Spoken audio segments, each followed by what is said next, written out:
a world where nostalgia rages across the land, where everyone and their mother has a podcast, where there's still a movie trailer guy who says, in a world. Three friends revisit films, shows, and games that molded them as they search for answers to life, the universe, and everything in between. Settle in and join us for Screen Refresh. Oh, welcome back to Screen Refresh, a show where we revisit the films, shows, and games that molded us as we searched for the answers to life, the universe, and everything in between. I am your host, Dean, and I'm joined by the rest of the Screen Refresh crew, Tim, Nick, and David. So you want to be a farmer? He's a couple of acres. That's really the only way to open this. That's the most... So, can you explain that one-liner to me? Because I know farmers and acres, but how does that get involved with getting kicked in the nuts, I think? Okay, so... Because there's two things that ache. Yeah. Oh. A couple of acres. But also providing land in which to begin your farm life. It took me a long time and like a couple of rewatching that scene to be like, what? I gotta imagine there was a lot of head scratching for people when they first saw that in theaters. I'm talking, of course, about a 1993 film with one of the most unfortunate opening dates that any movie could ever have. 9/11? It's... All right, well, that might beat it. Second worst opening date for any movie to have. 2020? And that's 1 week. Day? Any day in 2020 after February 20th? All right, guys, there's plenty of dates where movies would have horrible openings, and this is one of them. 1 week after Jurassic Park in 1993. Oh, no wonder. We had Arnold Schwarzenegger in Last Action Hero. Which I guess originally Jurassic Park wasn't slated for then, and then they moved it. Slated. So they moved it to June. Okay, so they saw it was moved to June, and they thought, we're going to go toe-to-toe with Spielberg and his dinosaurs. No, that's fine, we're going to do it. Well, no, I think it was the other way around. I think it was already, Last Action Hero was slated for June 18th, and then Jurassic Park moved to the beginning of June. No, I know, but usually, in response, a company, they might be like, we should probably move ours, since it's going to be right against it. Unless then they move Jurassic Park again. Well, they were still unsure if it was going to be a hit, too, so it's not like, they walked in knowing that it was going to be gangbusters immediately. I mean, I guess, and also the fact that you have John McTiernan and Arnold Schwarzenegger. John McTiernan directing an action movie with Arnold Schwarzenegger, and McTiernan is, on fire in the 90s around that time too. So yeah, because at this point it's like we'll be fine. He did Die Hard, he did Predator, John McTiernan, and you're like, oh, action is his name. Yeah, so completely overshadowed by Jurassic Park. I didn't read any reviews, but I just I guess it wasn't received warmly. Yeah. That's an understatement of the century. I mean, news publications were calling this thing dead on arrival. It had this weird push and pull with the studio, where the studio was hyping this to be the movie of 1993. There was actually a poster of Arnold Schwarzenegger holding a golden ticket that said "the movie of 1993." they were calling this that this was going to be the end all and be all of action movies. They had every faith, and in Schwarzenegger's contract, he wrote that he had to give approval on all marketing materials. So he was basically doing everything and approving everything. He was a producer. Yeah, this was coming out. I think Sony had just acquired the studio, and so Sony was using this as a cornerstone movie, where they're all right, so we're gonna do the movie, we're gonna have new Sony studio games, we're gonna do the audio tracks on the new Sony audio format, we're gonna blow this thing out of the water. It's gonna be the biggest thing that's ever happened, and that's how they were talking about it for forever. There was the Smash cut to them standing in the bread line, and they're like, "You guys see Jurassic Park?" I remember the Burger King toys. It came with like a weird For Last cup. Action Hero? Yeah. I don't remember Okay. the toys, but I remember there was a cup where it had like this lens thing that went around it, and when you spun it, it made it look like it was moving, like it was a film. Oh, yeah. Real They kind had of thing? they had the Burger King tie-in. They had Mattel action figures. Oh yeah. Except Arnold Schwarzenegger didn't want his character to have a gun in it, so he just has like barbells. He has a phone or a walkie-talkie. It was the weirdest thing. But yeah, they were going to do video games. They were planning sequels. Like the studio went into this wanting like a blockbuster hit, but they didn't have a script for a blockbuster hit. So they're like, we want a blockbuster. Now let's go find a script that'll make that happen. And it was like, that's the wrong way to do this. I wonder if it, like, Batman Returns came out in 92 in June, and I wonder if that might have had something to do with some of the marketing, only because of just the negative reception that movie got with all of the, with that movie that got all the negative reception because of the marketing with younger kids and all that, and the close adult content. But it's funny how Terminator, Terminator 2, Aliens, I'm trying to think, RoboCop, these are all like rated R properties, but they had toys attached to each and every one of them, which is amusing. And video games of like, you can play the side-scroller RoboCop. Oh, that arcade Terminator shooter that you saw at every arcade? Hell yeah, that was one of the You're like best ones. firing the machine gun at like the pickup truck with all the robots on it. Could never get past that. But yeah, David, as far as like you mentioning the idea of them wanting a blockbuster script and not have like, we're going to do a blockbuster movie. All we need is the movie. Like, so originally the two guys, Zach Penn and Adam Leff, who were they got story by credits because originally I guess they were working on like a send up of action films, and the film was going to be entirely set in the film world and be much more a satirical take on all of it, which it still ended up being. But I guess they wanted to poke more fun at the action moviness of it rather than being in on the joke. And they kind of did it in a way of like, oh, like all of those Shane Black scripts. So the studio's like, you're right, that's a great idea. And they get Shane Black to do the script for this one. Yeah, I think it originally was mainly like poking fun at specifically Arnold Schwarzenegger's movies and not necessarily like cop tropes. Yeah, it wasn't. Well. It didn't sound like it was going to be something like a loaded weapon or like a parody film. It was more just like a satire on the steel-jawed, muscle-bound action film. Yeah. Yeah, well, 80s they action, originally named the main character as Arno Slater. Yeah. In the original script, Which, because they were like, we want like an Arnold Schwarzenegger type for this, so like let's just call him Arno. And like originally the writer, like Zach Penn was saying in an interview that like they imagined they'd get an Arnold like if a studio picked this up, like they'd get Dolph Lundgren to do it or something, because they'd be like, I mean, Arnold will never do it because like we're making fun of him. At that point, if they asked Sly Stallone, he would be like, yeah, I'd do it. It's like if he gets to make fun of Arnold and make money, he would have been on board back in the early 90s. Didn't they have a rivalry too? Yeah. Thought it was amusing on how they go to the Blockbuster and he's like, Sylvester Stallone, he's one of the greatest action films, movie actors.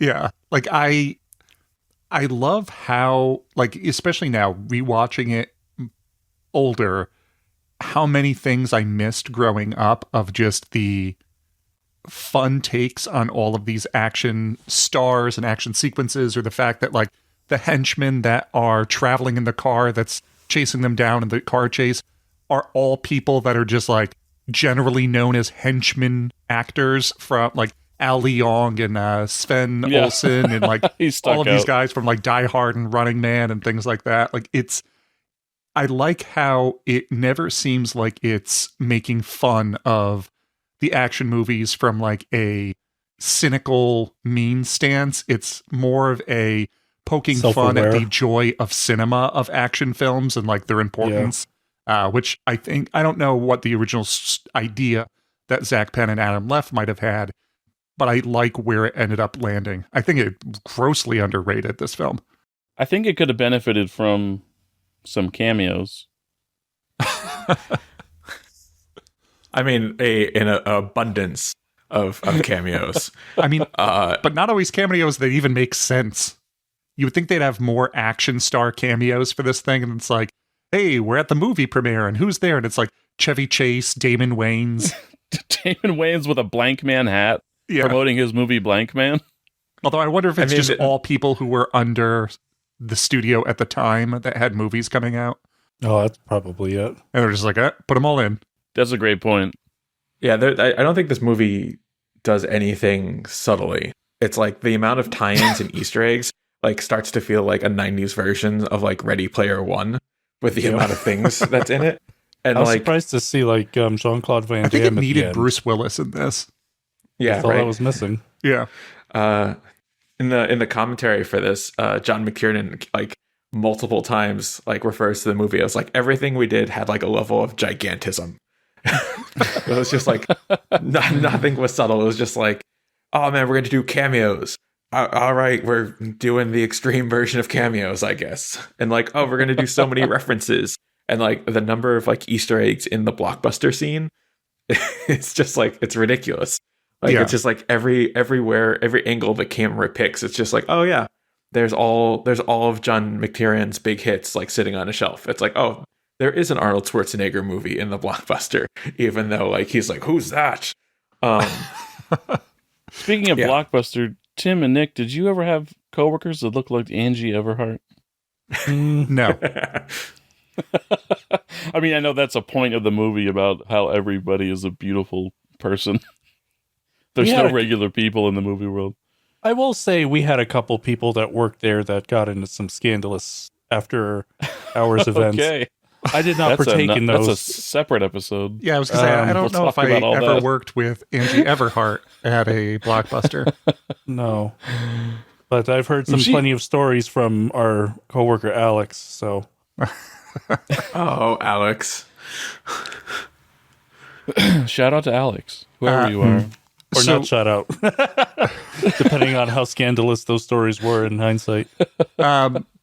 So aside from Shane Black writing this, the other writer was listed as David Arnott, who the only thing I recognized was that he was the writer on Adventures of Ford Fairlane, but also he was an actor, or he is an actor, and David, he was in Lucha Underground, which I think you told me about a while ago. I did not realize he was in Lucha Underground. Yeah.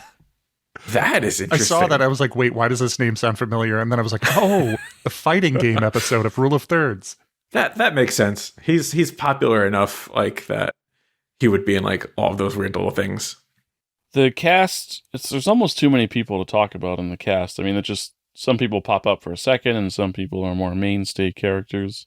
I didn't write many throughout people these down. two I only did worlds. about like the top ones and my personal big cameos anyway. Of course, you have Arnold Schwarzenegger as the titular Jack Slater and himself later on in the movie. Charles Dance, who 95% of everybody will know as Tywin Lannister on Game of Thrones. Oh, I thought you meant but he from did have a career. Alien 3, but that works too. Sure. Yeah, I was going to say Charles Dance had a huge career. And by had, I mean I'm he saying still has... 95% of people are going to know him as Tywin. So. Yeah, no, absolutely. I mean, it's his best role I to remember him from this, but I think this was honestly the only thing I really remember him from before Game of Thrones. Really? But he's excellent at being honestly. I don't know. What else was he in that I would have seen? Alien 3. Did not see Alien 3. Yeah, Well, that's all I got. I mean, I mean, movie where Alien 3 he- did fine, he's- but a lot of people didn't see it. Frank McRae, who is a former professional football player, and yeah, he's built like a tank. I know at least in National Lampoon's Loaded Weapon 1, he's the captain. he's the captain. He's this exact character that they're spoofing in this movie, and he spoofs the same character. I think he plays another. I wonder if he plays this in any of the other movies. He has a long list of credits. I think he's always the kind of authoritative, like tough, like character. I remember he was in 48 Hours with Nick Nolte, but I don't remember who. Tom Noonan, our very own Frankenstein's monster from Monster Squad. He's kind of I wouldn't say like Character actor. Yeah, but I was gonna say, who's the Hellboy one? The ape Oh, Doug sapien? Jones. Yeah, he's not necessarily a Doug Jones, but kind of might as well. He's not always under makeup, I don't think. But even though he has not a whole lot of prosthetics on, he's completely unrecognizable as Ripper in this movie. Oh, absolutely. Like, Yeah. It's weird when you see him like without the makeup, and I'm like, that's the same guy. it's kind of wild, his teeth prosthetics and everything. Were you gonna say something else, Tim? I honestly thought with like his prosthetics, he kind of looked like John Malkovich, and I like had to look it up because I was like, is that John Malkovich? He's like, wow, they really kind of got him. Jack. He's like, he looks a lot like him with the prosthetics. I think as a kid, I had this. I thought he was always Clint Howard. Like I thought he was Clint Howard like for a long time. Like that's how I always remembered it for some reason. Who else is? Oh well, the star of the movie, I guess, is Austin O'Brien, who was in Prehysteria after this. Oh yeah, and The Lawnmower Man. You have a lot of our favorite movie actors coming back into this movie. Yeah, this is tied to Prehysteria and Monster Squad so far. And don't forget the biggest one. Obviously Predator. The other biggest one. Professor Toru Tanaka from Three Ninjas. Three Ninjas? Well, I mean, the literal biggest one. But then we also have Bridget Wilson from Mortal Kombat. This was her audition. She auditions for Mortal Kombat in a scene in this movie. With like screams that I can only imagine. Like, I don't know if that was... I don't know if the screams were her suggestion. It's in my notes as like, oh, she's doing her Sonya Blade. I'm getting dragged through that weird tunnel scream. This was on another level. I mean, we also had a Jim Belushi cameo as himself from Jingle All the Way. There's so many cameos. And Ian McKellen, who was not really, to my mind, hadn't like broken into the American scene, unless I'm wrong. I looked through his credits and I didn't really recognize anything that was big. No, this would have been my biggest thing. The only other movie I can think of is like Apt Pupil, but I didn't even see that. It's just, I remember I was more adult by the time it came out, so I recognized it, but I never had seen it. That was after this movie too. Yeah. I think was wild for me to realize and make me feel kind of old, I guess, was this came out in 93, so it's probably safe to say back then it's an action movie. Maybe they started filming in January or maybe the year before that, so it would have been 92. But then it's 1992, and just 7 years later he would start shooting The Lord of the Rings. To see him as Death there, and it's like, hey, he's not that much older when he plays Gandalf. Yeah.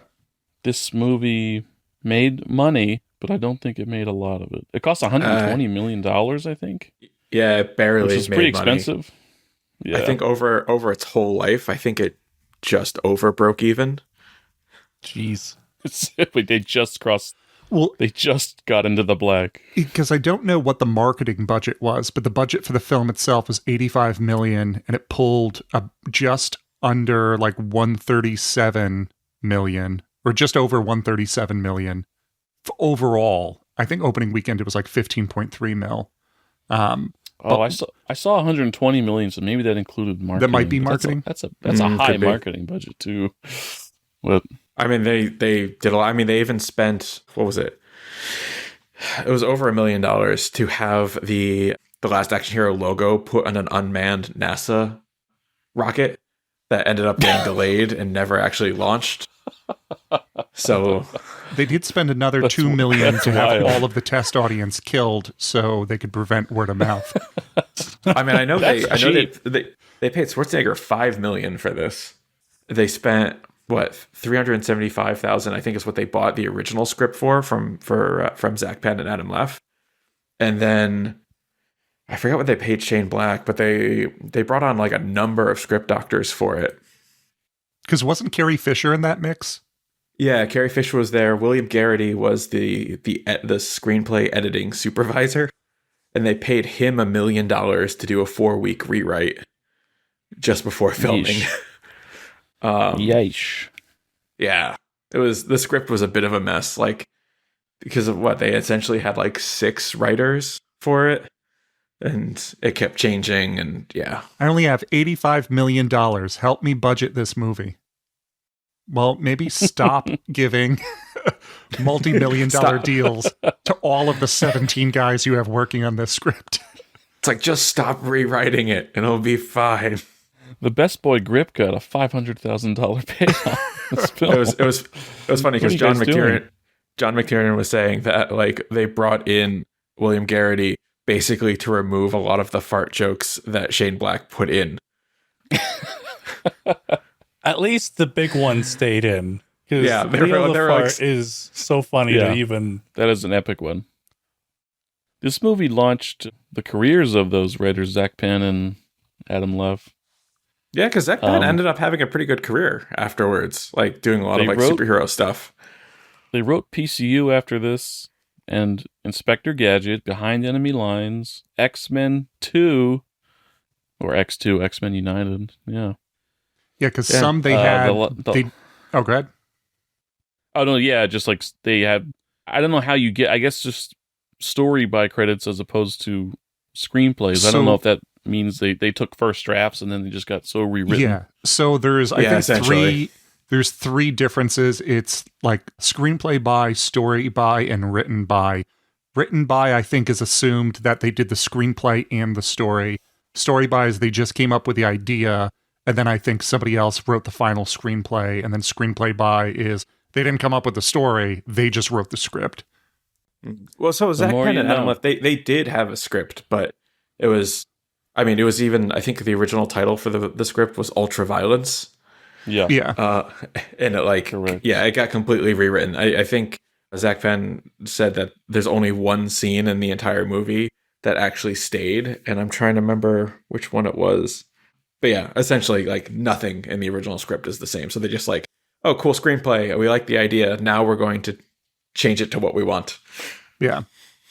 But yeah, they eventually, I know, so when you were mentioning Zach Penn doing the other ones, because he did story by for X2 and the Avengers, and then he was the screenwriter on X-Men 3, The Last Stand, Free Guy, and Ready Player One. So, I mean, which is kind of funny because making money. Yeah, because in Ready Player One, he also, I guess, has a self-referential reference because there's a movie theater marquee that has Last Action Hero on it. I think it says Slater. Oh, it doesn't say Slater? Jack Slater 3. Yeah, Jack Slater 3, I think.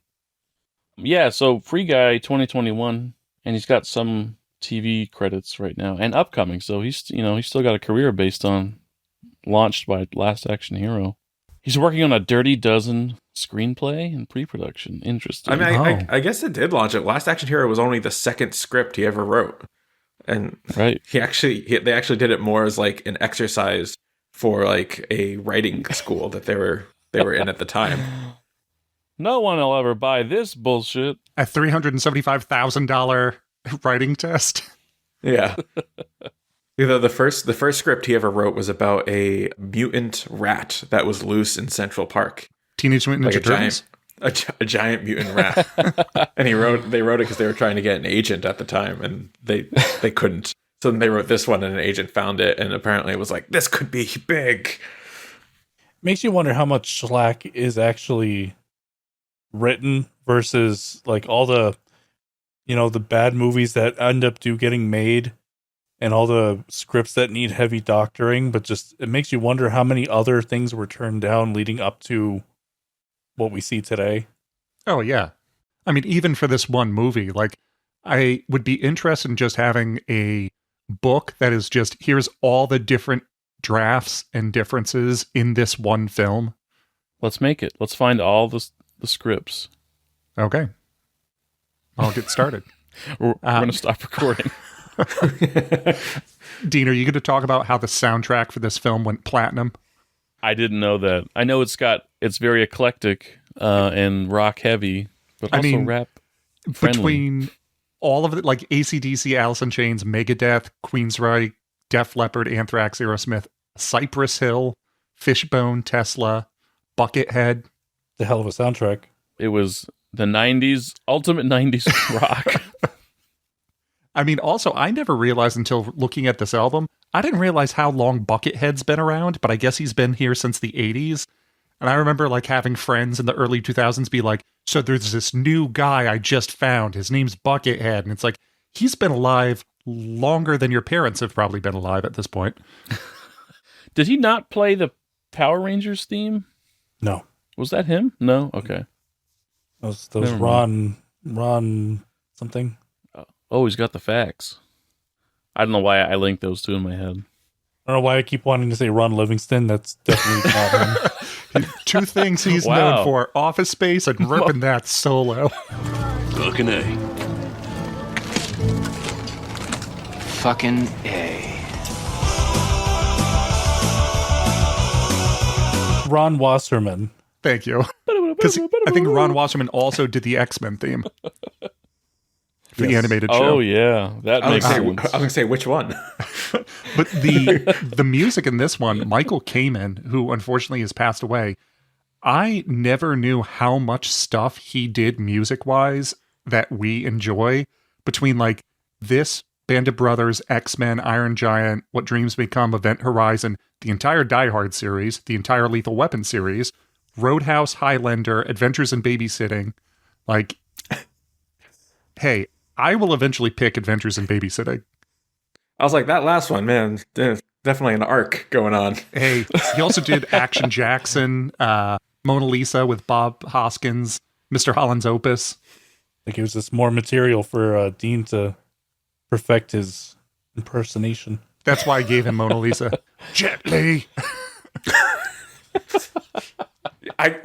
The callback to this joke, mustard. I was standing in my kitchen the other day, and I don't know why I thought of Bob Hoskins, and I just started breaking out laughing. I can't think of Bob Hoskins now without just losing my shit. Yeah, I'm, for any listeners who came on and first found the Last Action Hero episode, go back and listen to Who Framed Roger Rabbit. We apologize for keeping this running gag going for Dean's impression of Bob Hoskins, specifically from one film. A line that doesn't exist in the movie either. You know, the line where in the film, Bob Hoskins' character calls Jet Li's character Jet Li. You know, real Rush Hour bloopers vibes. Go ahead, Jackie. Kick the door down, Jackie. I'll never let you go, Jet Li.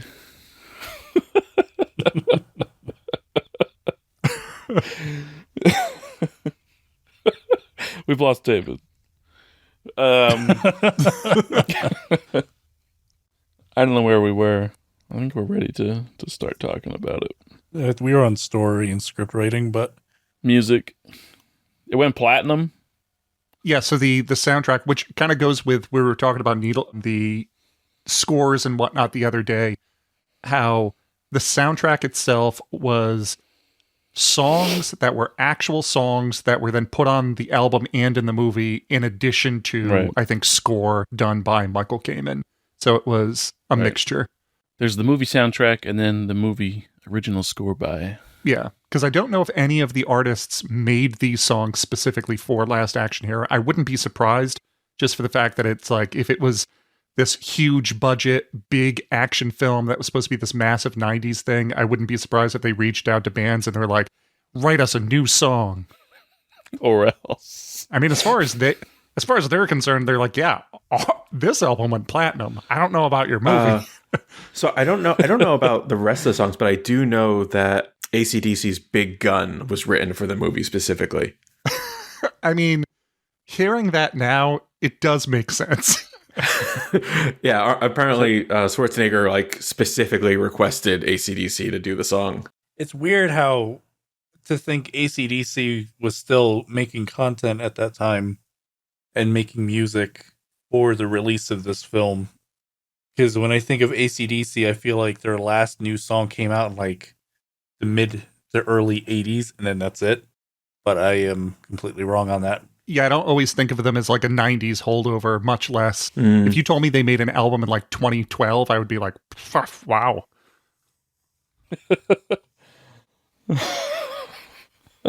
He said, now looking this up.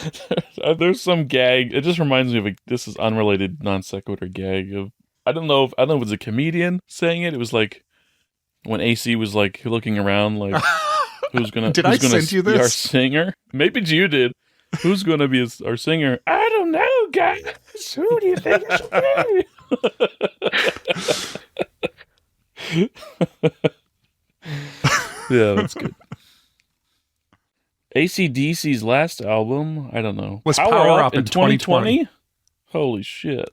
Wait, it took them that long to have an album called Power Up when their name's AC/DC? Well, they did have to They get have high through voltage. high voltage and powerage and Powerage? powerage. They have Power Converter, Blown Fuse, Edison's Bane, Tesla. Are you making these up now? I can't tell, honestly. I'm making these up. It's like I don't know anything about AC/DC, so I'm like, wow, they're really into the puns, I guess. So they're like a joke band, right? It's like that Yeah, you could say that. the Arnold Schwarzenegger metal band. Austrian Death Machine. Yeah. I guess I need to check that out now. You do, should actually. check out their song "Get to the Choppa." It's true. It's got to be the best one. Yeah, so this movie, I think we're ready to start talking about it. It opens, and we're introduced to this. We don't know it yet, but it's the fictional, unless you've been watching the trailers and the marketing, this is the movie within the movie.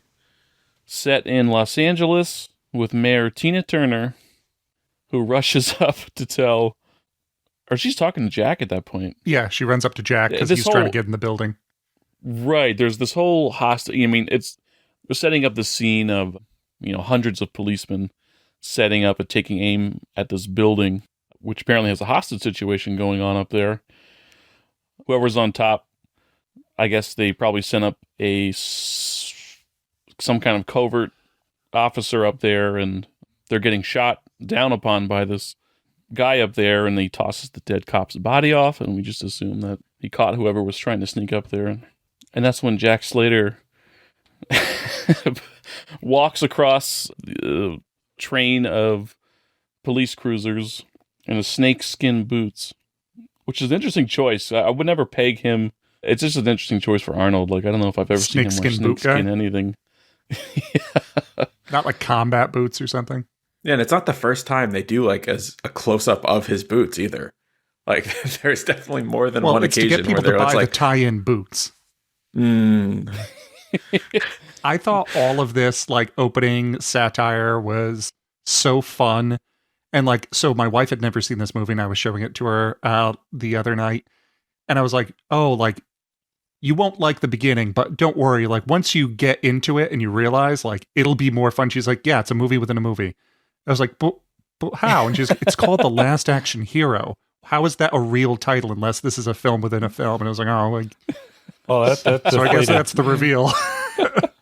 Womp womp. There goes all the I wind guess in that's my the thing. sails. Like movies within a movie, or not movies within a movie, but like the cross-dimensional fish out of water story has been just done to death by now. That like if this is your first watch, which it was my first watch for me, like it's kind of a tired trope at this point. So yeah, like this movie, I guess I liken it to Cabin in the Woods, where it's like it's a send up of what it's making fun of, but it also fits perfectly within its action, Which I love. Like, it's a good trope. action movie while poking fun at action movies. Where it's like, if you are a fan of these type of films, you'll probably pull more from it rather than be like, oh, like they're attacking me. I love and it's just Arnold's, known for his one-liners, and like every opportunity that has a chance to kill somebody or punch them, it's often accompanied with a one-liner. Like the mayor played by Tina Turner runs up to him. Jack, I know as mayor of this great metropolis, you and I've had our little tiff, but this is the lieutenant governor. Later, here's what I... When the governor gets here, call me. Slater's attempting to enter. Do not let him in. And we're introduced to Decker, is it John McRae? Yeah. The captain, police chief, essentially. Frank Slater's McRae. boss, Frank McRae, trying to stop him from going up there.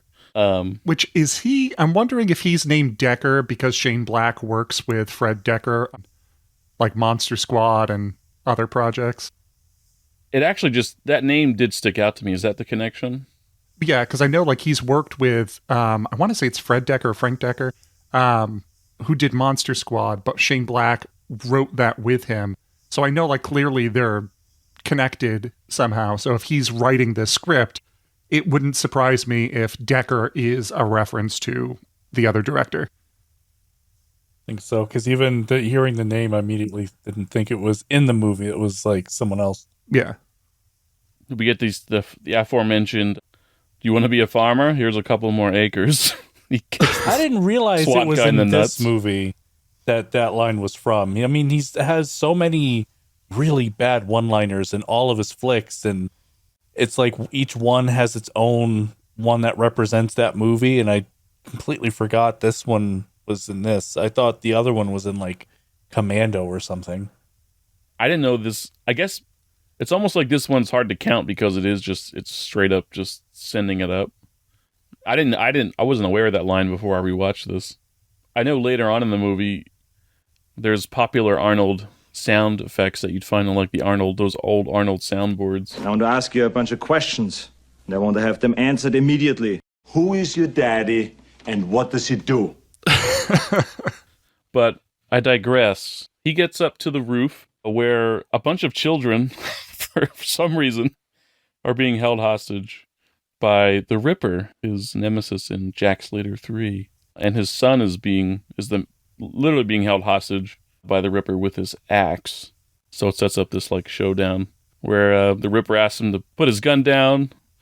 Of course, that's not the only gun he has on him, and he ponies up all of his weapons, like I think 3 or 4 pistols, several knives. I always loved seeing that. I just like how it then cuts back to the Ripper, and the look on his face is just like, oh.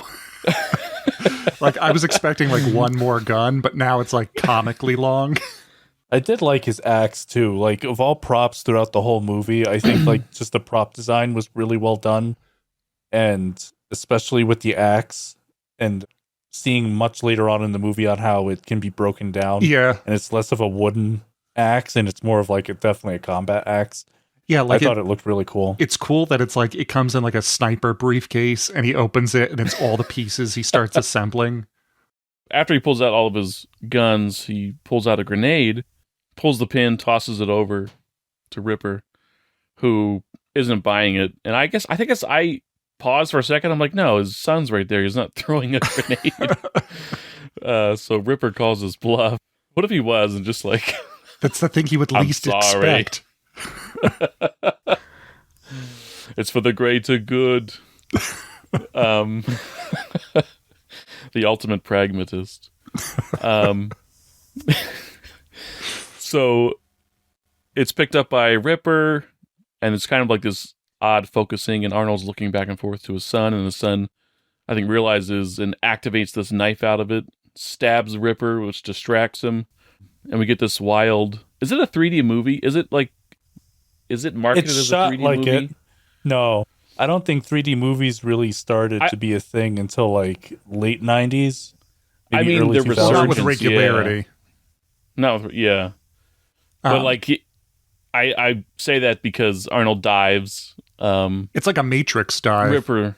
Yeah. He almost... Or sorry, a Wing Commander dive. It looks like he dives towards where the axe is being Yeah, thrown. I had that same thing. I was like, if he just stood there, it wouldn't have hit him at all. But yeah, the axe flies at the screen. It's an effect, but it looks like it was meant to be 3D. Yeah, it's like maybe something for the straight out of, in-universe. It's like something straight out of like Resident Evil.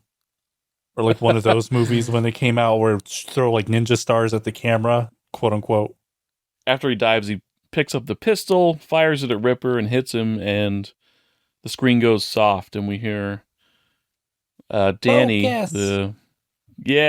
focus, you old man who runs the projector, whose character's name I'm forgetting. Nick. I mean, Nick. I love how he's Is it screaming Nick? like, focus, get it in focus. And then he goes up and he was like, but Nick, I was just worried about you. It wasn't in focus. It's like... Yeah, it didn't seem like it. It wasn't like, Nick, are you okay? It was just yelling focus. I'm going to have to come up there and beat you, old man. Nick, this is all for you, though. How many times do we have to teach you this lesson, old Violence Nick? is love, Nick. He starts beating the projectionist. Yeah, that all happens. We realize we're at the climax there.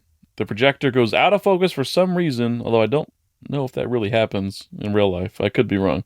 I've never worked as a projectionist. Especially back then. Who knows if it's even the same kind of method now.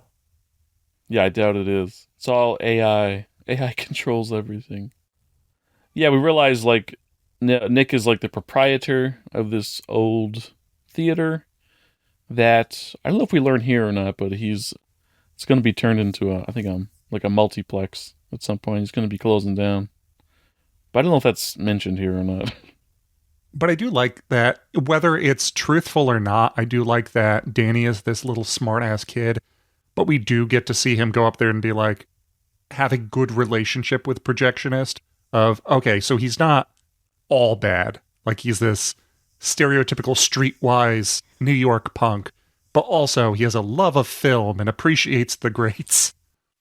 I think we probably thought of ourselves as a Danny back at the time. Oh, absolutely. I don't think we all had a nice movie theater to go and hang out with, and we knew the projectionist, but I mean, that wasn't a nice theater. We were probably into a lot of the same movies. Yeah. That was not a nice theater. Yeah. Apparently it was getting torn down to be replaced with, like, Lowe's. I thought it was kind of funny, though, because, like, to think of 1993 to be like, oh, yeah, movie theaters are dying. And I was like, this is kind of like the heyday of movie theaters. I feel like you'd be hard-pressed to find an abandoned movie theater that's on its last legs. Wait one more week, and then movies will definitely be back in. Well, also, once Danny walks outside, and then you see that there's like a theater next door, a theater across the street, a theater down in the distance. Yeah, but those are all sex theaters. Those aren't like real ones. I don't know about that, because are they explicitly sex theaters? The theater next to most of them. The theater next door was playing horror movies, I'm assuming, because it was I Want Your Blood and Your Blood or Mine as the two films, and that kept changing throughout the movie every time he would go back to the theater. Could have been kink sex films, though. It's just a fantasy world where everyone goes to the movie theaters, and there's so many movie theaters that lesser ones are starting to close. I want to live in this world. The movie theater boom. That was the typical, though, like the typical New York City from like the 80s. And it's so crazy to me to think of, like, I've been in New York City. It's cleaned up a lot since the 90s. Holy shit. Yeah, this is like a Times Square-Z before the cleanup kind of like setting. Well, they've got going on there. I like how it feels very dangerous. Whenever we watch like Teenage Mutant Ninja Turtles, and I'm like, I yearn for this New York City. And this is like 1 year later after TMNT 2. Yeah. And I'm like, oh no, maybe I just yearn for that one street in New York City. This looks like I will actually be killed. Oh, you're just instantly accosted when you ever open your apartment door. Yeah, right. This kid does not have luck in this film opening doors. Doors to other dimensions. Nick promises. Okay. I'm sorry, but Tim's right. Across the street, they're playing Chinatown at midnight, Murder in Times Square. She played with fire, sex, blood, and I can't read the rest of them. And then like up the street, or like the next theater over, Your Blood, I Want Your Blood. Yeah, that's the one we saw. Those are the obvious ones. There's another title above it, but the camera just keeps Movie Theater Road. Jack Slater 2. I took your blood or mine. Is this the same like strip? I'm partial. Is this like the auto mile for movies? Well, I mean, also think about it, because like it didn't seem like it was that far for them to get from the movie theater to the premiere. So like maybe that's like, just a couple blocks down. The big New York premiere. Yeah.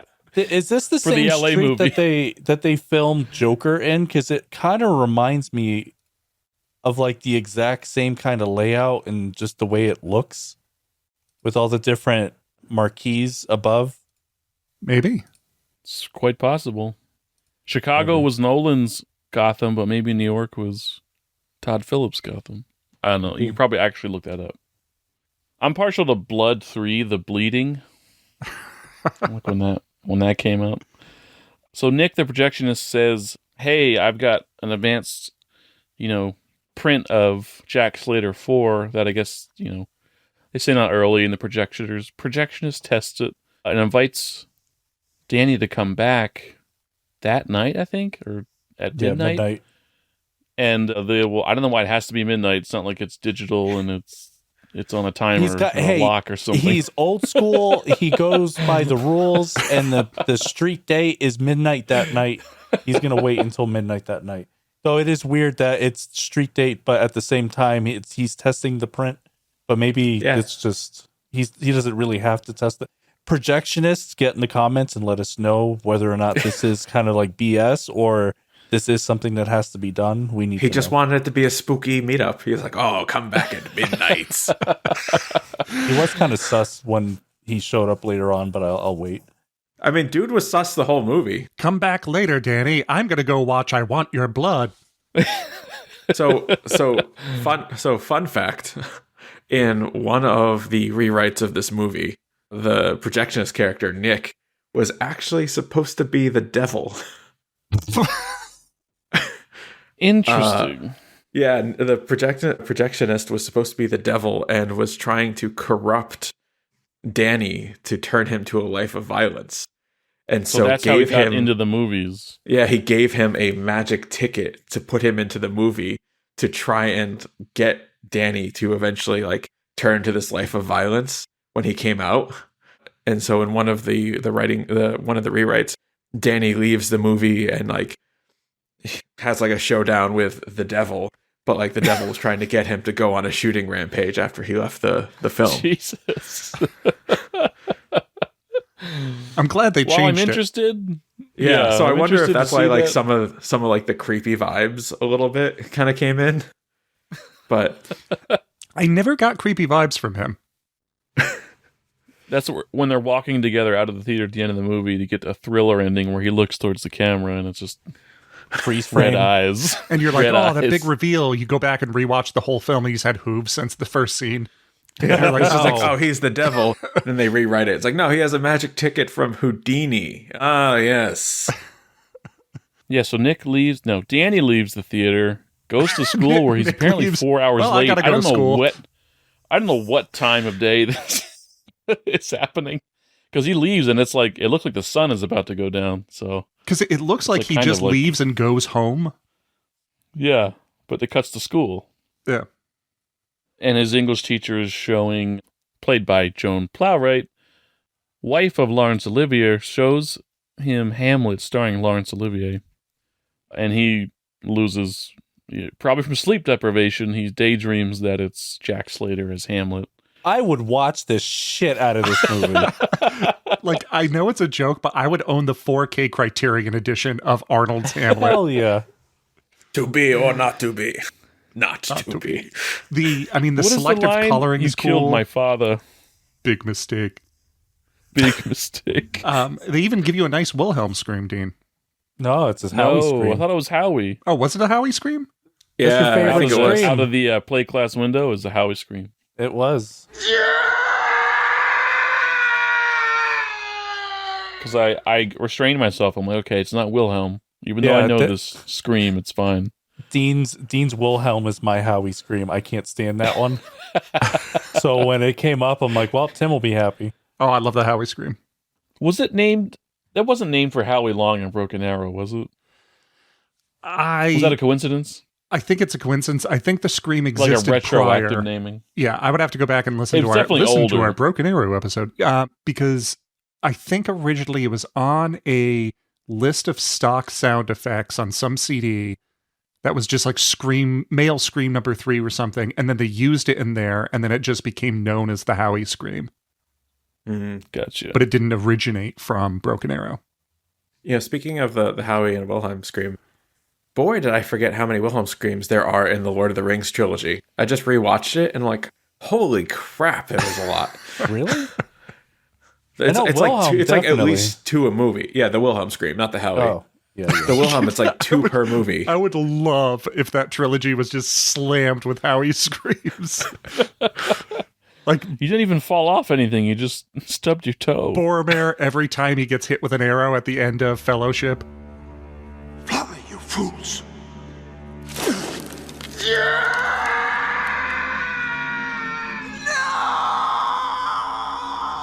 Aragorn kicks the helmet. Yeah. Who said I'm fair? Pulls out Uzi, starts firing in the Hamlet movie. Yeah, it's a fun little non sequitur that I guess just it solidifies kind of his obsession with Jack Slater in particular. Maybe it's just on the brain, but I guess it just says, I don't care about school. I just want to go to the movies. Well, I mean, really the Jack Slater is kind of like his fictional father figure. His father figure. I mean, there's that's true. It's unfortunately a throwaway line in the beginning where it's like, I didn't want to be a widow. I was like, yeah, right. Then they never really circle back to that, but that's a good point. Yeah, I mean, like aside from all the satire of this film, and aside from all of the fun, jokey action, I think it is nice that it kind of shows a love of like it's not cinema paradiso, but it shows a love of cinema, of how important characters can be to somebody, to the point where in this case, like, it becomes real for him. Just not in like a sad mazes and monsters way. I did like the ending montage though of all the kisses from Arnold Schwarzenegger movies. Yeah. I had to think real quick to be like, wait, is this a bit or did I miss a montage? I'm referencing Cinema Paradiso. I was like, did I miss something? I knew there's two endings to the movie, but what? If you know Cinema Paradiso, I'm just making a joke on it. We're introduced to Danny's mom, who is headed off to work at what job? We don't really know. She looks like a flight attendant, but she's leaving. Oh, I didn't know if it was that or like a blackjack dealer. She's gone all night. Yeah, maybe. Because I feel like it would be a night shift casino job would make sense, and you're wearing like a white button-up with a black tie. Wait, but there's no casinos in New York, right? Or a caterer. She could be doing an event. Well, yeah. Working at one of the many movie theaters. She could work in Atlantic City, and that's why she's like, I'll be back much later. She could have just been like a bartender. I mean... She was late when she went into work. It must be a ritzy place, though, because she's got like a white collared shirt with that black tie. It can't be that ritzy. Their apartment isn't exactly, the Ritz. But Nick, that's assuming that the people who make the ritzy amount of money are then sharing that wealth with their employees. Well, I would figure good tips and stuff. True. But, I mean... New York listeners, sound off. Do you tip well? That apartment was still probably like $6,000 a month in New York City. You still get a sense that mom and son have a good relationship here. Like, she gets wind that he's essentially was not at school today, or she covers for him or something, and she's like exasperated, but like, give me a hug, you little bastard. Didn't say that, but he hugs her. Gotta be careful, those truancy cops will show up. She goes off to her job, her mystery Ritz bartending job, where she works all through the night and says, lock this door the second I leave.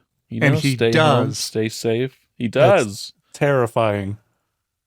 Except later he doesn't, where he's looking at the clock and it's like, at midnight I gotta go to my secret meeting with the devil and watch this new movie.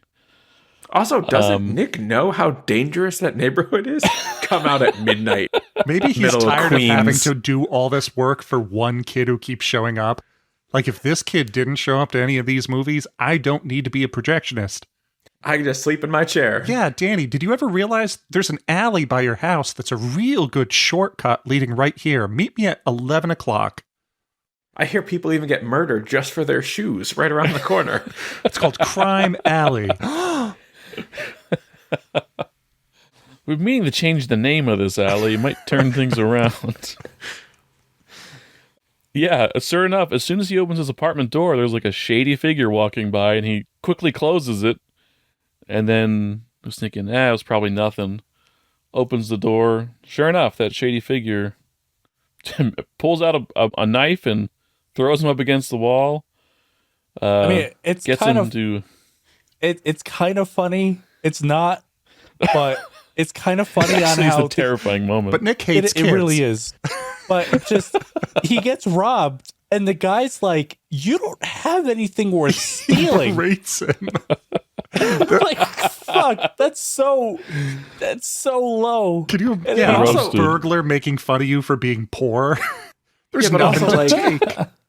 It's like he breaks into his apartment and he's like, man, your stuff sucks. It's like, yeah, look where I live.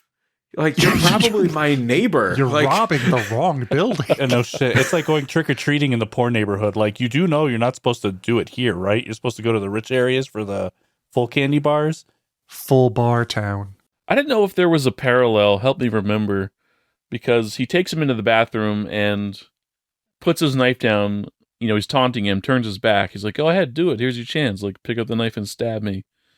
And Danny doesn't do it. Like, later, is there kind of a turnaround where it's like, does he shoot? I guess he shoots, spoiler alert, he does fire the gun later, I guess, right?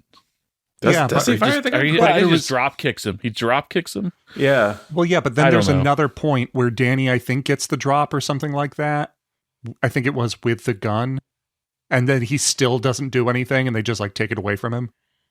You see him shoot a gun later on, too. Like, he has, he just has, like, a James Bond pistol, and he's, like, running, trying to get people's attention, and he's shooting it in the air. Does he fire it? I don't remember that. Yeah, I mean, it's not... Into the a sound crowd. mixing isn't great, but... I mean, this is just one of those scenes where it's like, it's a character moment, like, or it seems like it's one of those things where you'd have the parallel later on. It's like, oh, he does. Yeah. He does stab him in the back. I would have liked it it's much better earlier. if he was like, go ahead, and he turns around, and then you see Nick in the window, and he's like, do it, Danny. And he stabs him right in the vertebrae. He's like, Danny, I can't feel my legs. But then the Yeah, director there's goes up to definitely, like- him, and it's like, you should stab him like this. And then Danny's just like, I know how to stab a person, thank you. Yeah, it's definitely like the never-ending story moment of like the kid getting bullied, or like all of those movies where a kid goes into an alternate reality where it's just like, oh yeah, and in the end he's gonna learn something and this is gonna happen again. Yeah. And I don't know if that pans out. Yeah, it doesn't seem I to. mean, the real moral of the story for Danny should be, when they get the opportunity, shoot. I mean, that's one thing that like doesn't pay off. Like, Danny goes and has this incredible adventure in an alternate world, and then he comes back and it's like, oh yeah, your life still sucks, doesn't it, Danny? It's like Arnold Schwarzenegger learned the lesson, not Danny. Well, and the fact that it's like, they never said like, and because of all this, Nick gets to keep the theater open. It's like, no, it sounded like it was still closing at the end of this, so Danny doesn't have anywhere to go see movies. Yeah, it's like, oh man, Danny, things are worse than they were before. Hey, Should've Danny, stayed. that last ticket is yours to use nowhere. We're still closing down. I mean, he still does, and they're not like closing it to like permanent, like to, you know, put up a Macy's or something. It's being replaced with another movie theater. Oh, So- was it? I thought you said they were Yeah, like a replacing with a megaplex. Lowe's. Oh, it's going to No, be it is the a Lowe's, chain but that's it's- everywhere else on there. It's the movie theater Lowe's that's spelled weird. I thought, okay, never mind. I thought you meant a hardware store Lowe's, which at first I was like, that seems like a really expensive spot to put a Lowe's in New York City. No, here you could see it. A lot of home improvement in New York City. LOEWS, not LOWES. This changes everything. But we got to keep this place open, Nick. I'm sorry, Danny. They're putting in an Alamo Draft House. Never mind, Nick. We got to close this place down tonight. Because he keeps letting beatnik kids go in and watch movies for free. That's why they're closing down. I do love the idea that like his old theater is being closed down to open a brand new theater. Like, oh no, it's the same thing basically, except without the devil. No, And the graffiti. yeah, without the graffiti in the and building. And the employee that hates you. the graffiti and the bums and the projectionist who keeps falling asleep at the end of the movie. So while we're talking about theaters, real quick tangent. Has anybody ever experienced actually having the other snack bars open in a theater? Like whenever you go in and they have Other like the snack main bars? snack bar, and then you go like, you're going to your Oh, movie, yeah, and they the- always have like those yeah. weird little side snack bars that are down at the ends of like hallways on wings, and they're always dark and never open. Mine are. Never saw actually. those open. Funny enough, Really? yeah, mine have been open. I saw there's two movies near me. One is the one that's like literally across the street that I walk to, but then there's another one like on the other side of town that's owned by the same, like they're both Cinemarks. But that one across town, when you go into it, it looks like that old retro kind of old style movie theater. and has those side concession stands, and they actually do use them, which I was really happy with the last couple of times. Very interesting. I'll say it's convenient, especially if your theater's a long ways away from the lobby, but I'm the kind of person who I'd rather die than miss the middle of the movie. I'm like never getting out of the movie theater seat, so that's it doesn't why matter to I think me. especially with movies now moving more towards like, oh, it's just a comedy that's 2 hours and 21 minutes. It's like they should put an intermission in the middle, give you a chance, like That would be nice. be able to get more money for the theater. People will probably go buy more snacks during an intermission. They don't miss anything. That's a great point. And they're used to that because they pause things at home to do the same thing. Yeah. Anyway, that movie theater will be gone and replaced But with the Lowe's hardware store. So Danny goes to the police to report the crime. They call his mom, and mom says, just go home. You know, I'm still going to work. It doesn't matter that your life was threatened. I need to finish this shift. But the whole time he's still looking at the clock like, oh, it's quarter to midnight. I can still make it. It's like, hey, kid who just got robbed. It's like, why don't you leave the police department at like midnight and walk all the way home by yourself in the dark? Hey, do us a real favor. Maybe don't get robbed on the way there. Maybe that guy's there waiting for you still. Who knows? Hey, have you gotten into a lot of wealth since the last time I saw you? You didn't even buy a VCR in the last 3 hours. So Danny heads straight to the theater because he's going to be, I guess he's late because Nick opens the doors for him and he has this like look on his face like, you're late. It was pouring out rain too. But Nick is dressed to the nines. I don't know why he has this really nice usher suit on. Darkly, I was expecting it to be like he was going to hang himself in the projectionist boost after the last film because the theater's closing. There's a note for you in my front pocket, Danny. I go with the theater, Danny. He just disappears into a mist. I thought, like, when he's explaining the ticket to Danny about, like, oh, like, I went, and as a child, like, I met Houdini or yada, and got this ticket and all of this, and he says, and he pulled it out, and this was in his hand, and it was just going to be Nick pulls a gun, and then Danny gets robbed twice in one day. I really need a VCR, Danny. His whole lead up to the ticket really kind of skeeved me out. I really felt like he was going to pull, like, you're right, like, pull a gun on him or, like, approach him sexually or something, and like the movie take a really hard twist. That whole backstory to it, be like, I met Houdini. Yeah, you know, Houdini, that guy we all think is actually magic, not like a well-known magician, and like isn't that long ago. Yeah. Like we all could have picked something else, but you know, rewrites. Merlin. Why would Merlin know about films? We're back to Houdini, Danny. Maybe it's just a leftover of him being the devil. Oh yeah, I'm sure they were like trying to figure something out, and they were just like, "Oh yeah, it's a magic ticket thing from Houdini." Yeah, kids know what Houdini is. No, I mean like the way that he was real sketchy in the first half of that. I don't know, like I didn't get any sketchiness from him, and also the fact that like it felt like Nick honestly didn't know about the ticket, because otherwise, why would he rip it in half? Knowing that both halves of the ticket have some sort of power. Yeah, but at the end, well, oh right, he doesn't know what it does, but like at the end of the movie, he was saying that he was always afraid to use it, and I was like, well, wait, doesn't that mean he kind of knew? Or unless he was afraid to use it because said at the beginning. Yeah, unless it was a case of he was afraid to use it because he's put so much like importance behind this of this is the ticket that's my ticket out, and I got it from a Houdini. And then if he tries it and it doesn't work, it's just, oh, my life is sad. But it could be genuinely he knew what it did. But if that's the case, he would have ripped the ticket, put the other half in as soon as Danny left, went back and searched for the other half of the ticket. Yeah, I think it was a symbol for him.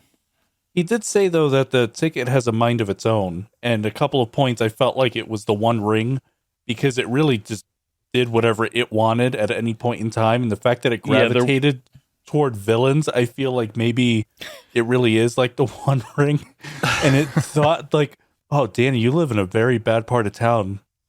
Compared to Nick, like you're a bad person. I think maybe, yeah, let's do this. And then Benedict picks it up, and it's like immediately it starts reacting to him. Like, shit, maybe it really is meant for bad people. There wasn't a rhyme or reason for the ticket's magic. It just happened when it That's wanted still to. from the draft that had them like trying to convince Danny to go on a shooting spree. The ticket only reacts to evil. That's what the whole lead up to the movie was. It was trying to get to Ian McKellen so it can get into Lord of the Rings so it could be delivered to Sauron. Playing a real long game here with this. I want the film that's the 7 years in between of just Ian McKellen palling around with this ticket. Going to different movies. Wallace and Gromit. And They didn't show Death going back to the Seventh Seal, so who knows where he ended up. I would go into Ghibli movies just to eat food. Yes, 1,000%. Oh, how would you appear? Would you appear as yourself or as a cartoon? Listeners, Probably if as we myself. have any artists in our listeners that do art, Ghibli style art, artists who do art, let us know. I would pay for a commission of the 4 of us as Ghibli characters. Eating food. I'm sure you could just food. find an artist on Non-human. Instagram with Non-human. open No, commissions. I want to do it organically. I want it to be somebody who has an affinity for us. We'll pay you. Well, yeah, that's The thing, we ain't gonna do it in exposure. We didn't say that. yeah. What kind of joke is that? But you'll get exposure. Exposure don't pay bills, bud. So Nick tears the Houdini ticket that was passed to him from Houdini, who got it from some Indian devil. magician, who got it from a Tibetan magician. So that's the lineage of the ticket. Big film fans among magicians. Yeah, who knows? That must have gone back before the film. So I wonder, like, what was the ticket doing? Theater Like- plays?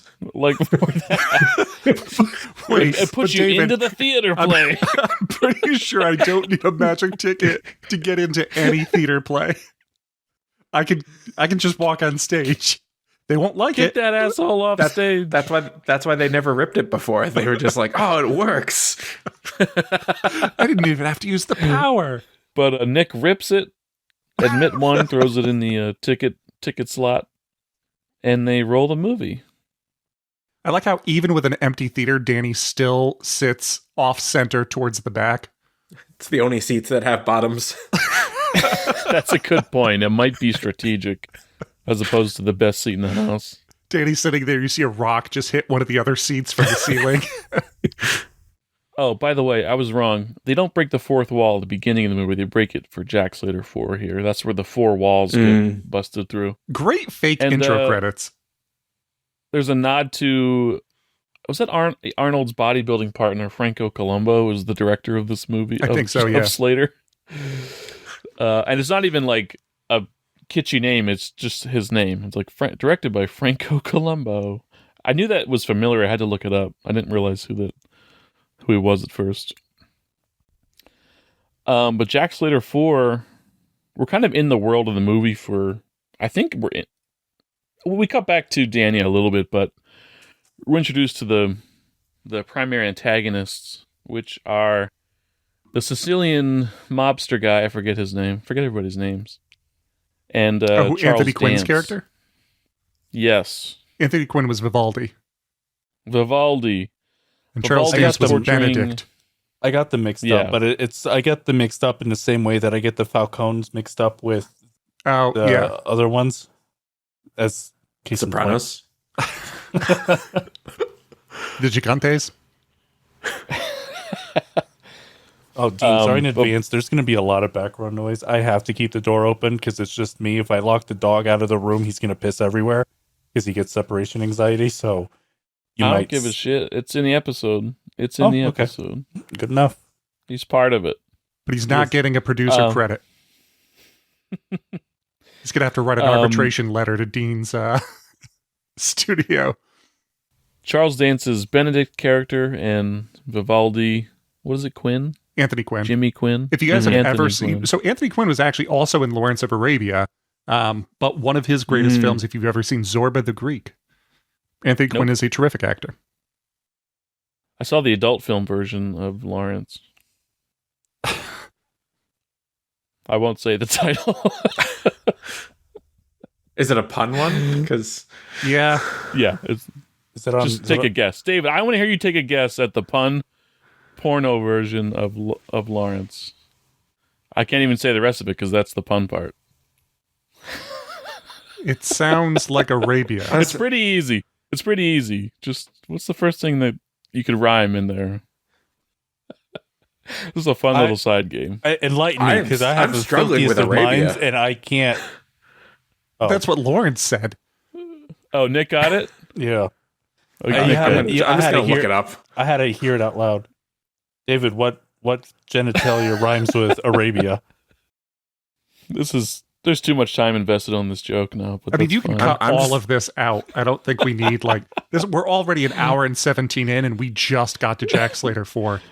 We That's a need good point. this. I'm just looking it up. I can't even find it. Now it's going to be in your Where's search history. Lawrence of Arabia. Wow, that's not the direction I went at all. Got it. David's pure. Okay, Charles Dance. I was going off the A, and I was like, kind of soul. what A word rhymes with Arabia? Anus? It's the only A one I know. Huh. Maybe it's a forced rhyme. I just kept going for rhymes. I was just like, it's like Arabia, a babia, a yabia. I'm like,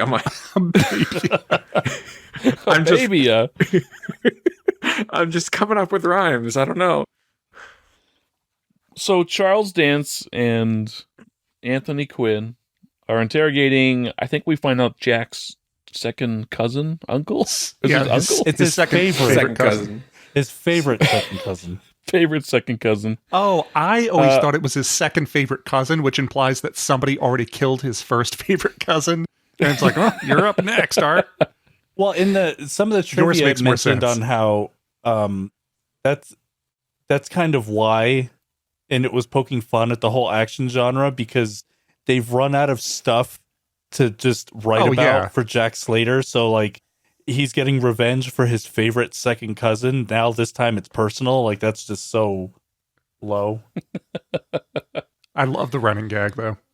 Without rewatching the entire scene, I don't know why he's even a part of this and being interrogated and tortured. Do you guys I don't remember? either. I don't even know if I don't think- matters. Because when the cops show up, he's like, the only drugs you're going to find in here is aspirin.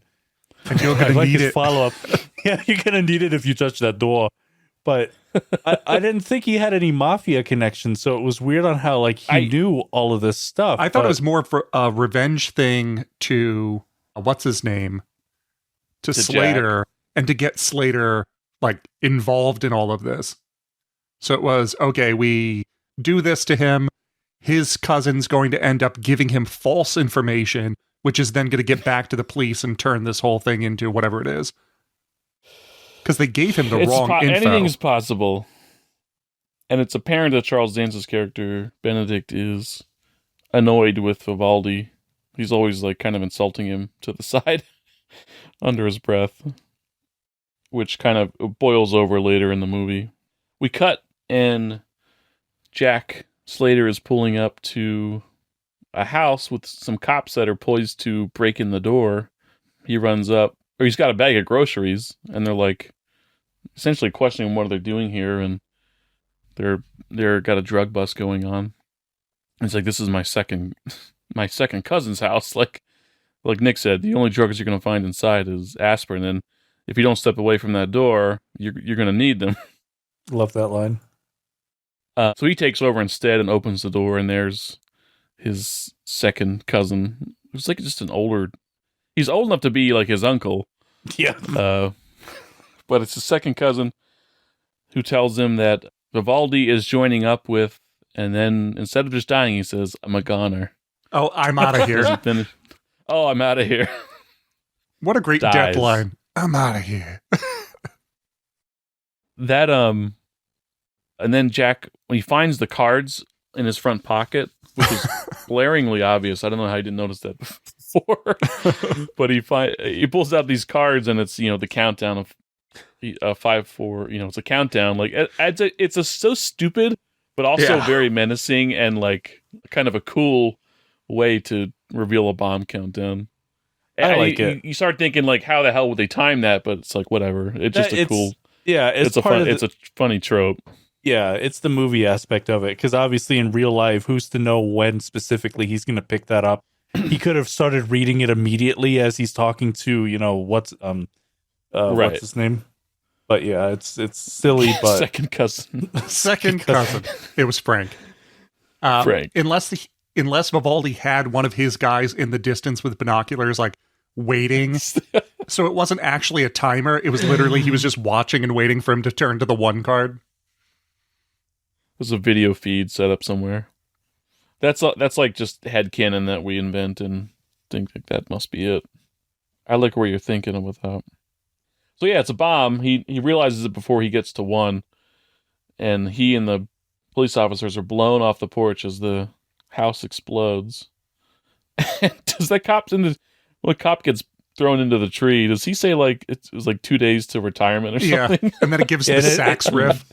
It's the actual line to, or like it's not line, it's the actual melody from Lethal Weapon as a nod. I didn't catch that. Mm-hmm. That's pretty good. We're back in the movie. That's when like the pickup truckload of henchmen that Tim mentioned earlier. They're all notoriously henchmen looking. Come down the street and just start opening fire on Jack. And it commences a sweet car chase with, I feel like, this is a long sequence, but I feel like there's two moments where I wonder if they're using like miniatures to do some of these like aerial jumps. There are these like two camera angles that are like behind the car, and it's not a matte painting. It's not a green screen key. It's like in the space, but they got these like crazy camera angles, and I'm kind of wondering if they did any miniature work or like bigature, I guess you could say. Bigature. Like a quarter scale model of a car or something. When they made the Dukes of Hazzard movie, they had like on the DVD a big like behind the scenes, just like covering the aspects of the car. And it went into a lot more of the behind the scenes on stunts involving cars, only because, you don't really think of it. And it's always like action sequences, but nothing revolving around the cars themselves. And just with stunts like that, where the car is literally fully in the air going down to the ground, they never survive. And they usually have to have like 6 or 7 cars on standby, just because if the take doesn't work right, or if they need to do multiple takes, each take is going to need its own car specifically. So I don't know. For something like that, I was trying to keep an eye on it too, aside from that funny gag after they do like the big jump and they almost hit the Coke truck, the Coca-Cola truck to be specific, not the Coke filled with, the cocaine. Yeah, that's truck. a specific section, a shot where it looks like they've got this crazy angle. I'm like, did they have a car hanging on a crane or something? Yeah, right. I know you'd have to go back and look at it. I was wondering if it's a miniature, it looks pretty good, but it was just kind of like knowing the capabilities at the time. I was like, how did they get this shot? But anyway, sticks of dynamite are being thrown by the bad guys, and Arnold shoots at it with his gun and deflects it into Danny's real world because the card decides to activate, the Houdini card, and it flies into the middle of the movie theater, and Danny's like, huh? That's the sound you make when dynamite comes out of a movie and lands next to you. Well, I just like how he sees this giant thing of dynamite still on fire, and he just does, Nick? He gets up and runs towards the movie screen, and as the dynamite rolls down the aisle and explodes, and all of a sudden he's looking up and he's in the back of Jack Slater's convertible. In the movie. In the car chase. And he's having a great time. And then the credits roll. The end. I did think it was a weird way to kind of end this film. I do like... they spent just all as it their was getting budget started on just the cameos. That's it. Once they realized, like, we actually have to do a film after this, and they just ran out of money. So it's like, all right, Arnold, Tina Turner, thank you for your time. I do like during the chase, the ice cream kill, how the explosion goes off and launches an ice cream cone into the back of his head. And he dies, and then just Arnold does, ice to that guy, to coin a phrase. So many good ones in this film. Or rather, so many good bad ones in this film. Rubber baby buggy bumpers. Bet you didn't think I was going to say that. I honestly I was kind of put off by Arnold, like in the first moments here when he's like, I know it's a send up of him in his movies, but I almost felt like he's acting and his lines were like even wooden, even for him. And it didn't last the whole movie like that for me, but just at the beginning, I was like, is he supposed to be like this? It's like as the movie goes quote, on, unquote? he becomes less of a character and more of a person. Yeah, like he definitely got better, but I was a little bit worried at first. I was like, oh, is he going to be like this the whole time? Because it's a little bit too much. They're like, these are a little stiff and poorly written. And then at the end, when he's like, Jack, we got to get you in. You're going to die. He's like, how can I die if I ever never truly lived? And you're like, oh. He's improved since the beginning. Single tear. Yeah, and then there's a movie chase scene. Arnold gets to be in the... Is that the LA River? Yeah, it is. I mean, it's all over the place. I mean, it's in Greece. But that it's is in the LA T2. River. Yeah, so it's in T2. Oh, you know what? I don't think that part specifically is the LA River. Oh. It might be like a waterway, but there's always stupid. But there was one point during the chase where I'm like, I recognize this from GTA 4 or 5 or whatever. Like it was the exact spot where it's like that paper place where you hook up with Larry for one of the first jobs for the bank heist. It's like that area specifically because it looked, and it goes over like the little bridge, and then the building was on the right and it's in the exact spot. I'm like, oh my god, is this it? Which is weird to compare it to, but it very well could have been. It's my only point of reference of Los Angeles. So if there was water in that shot, then it was the LA River. But I love when they're driving away. They're kind of, they almost hit the Coke truck, and then they're essentially, it looks like they're scot-free, and there's that shot behind them in the van. The minivan comes sailing over and just explodes. I mean, the effect is not great, but it's still funny. Just explodes in their rearview mirror. And then they go to what does look like a movie set, and Danny points that out. He's like trying to convince Arnold, like, this is a movie. I am from the real world.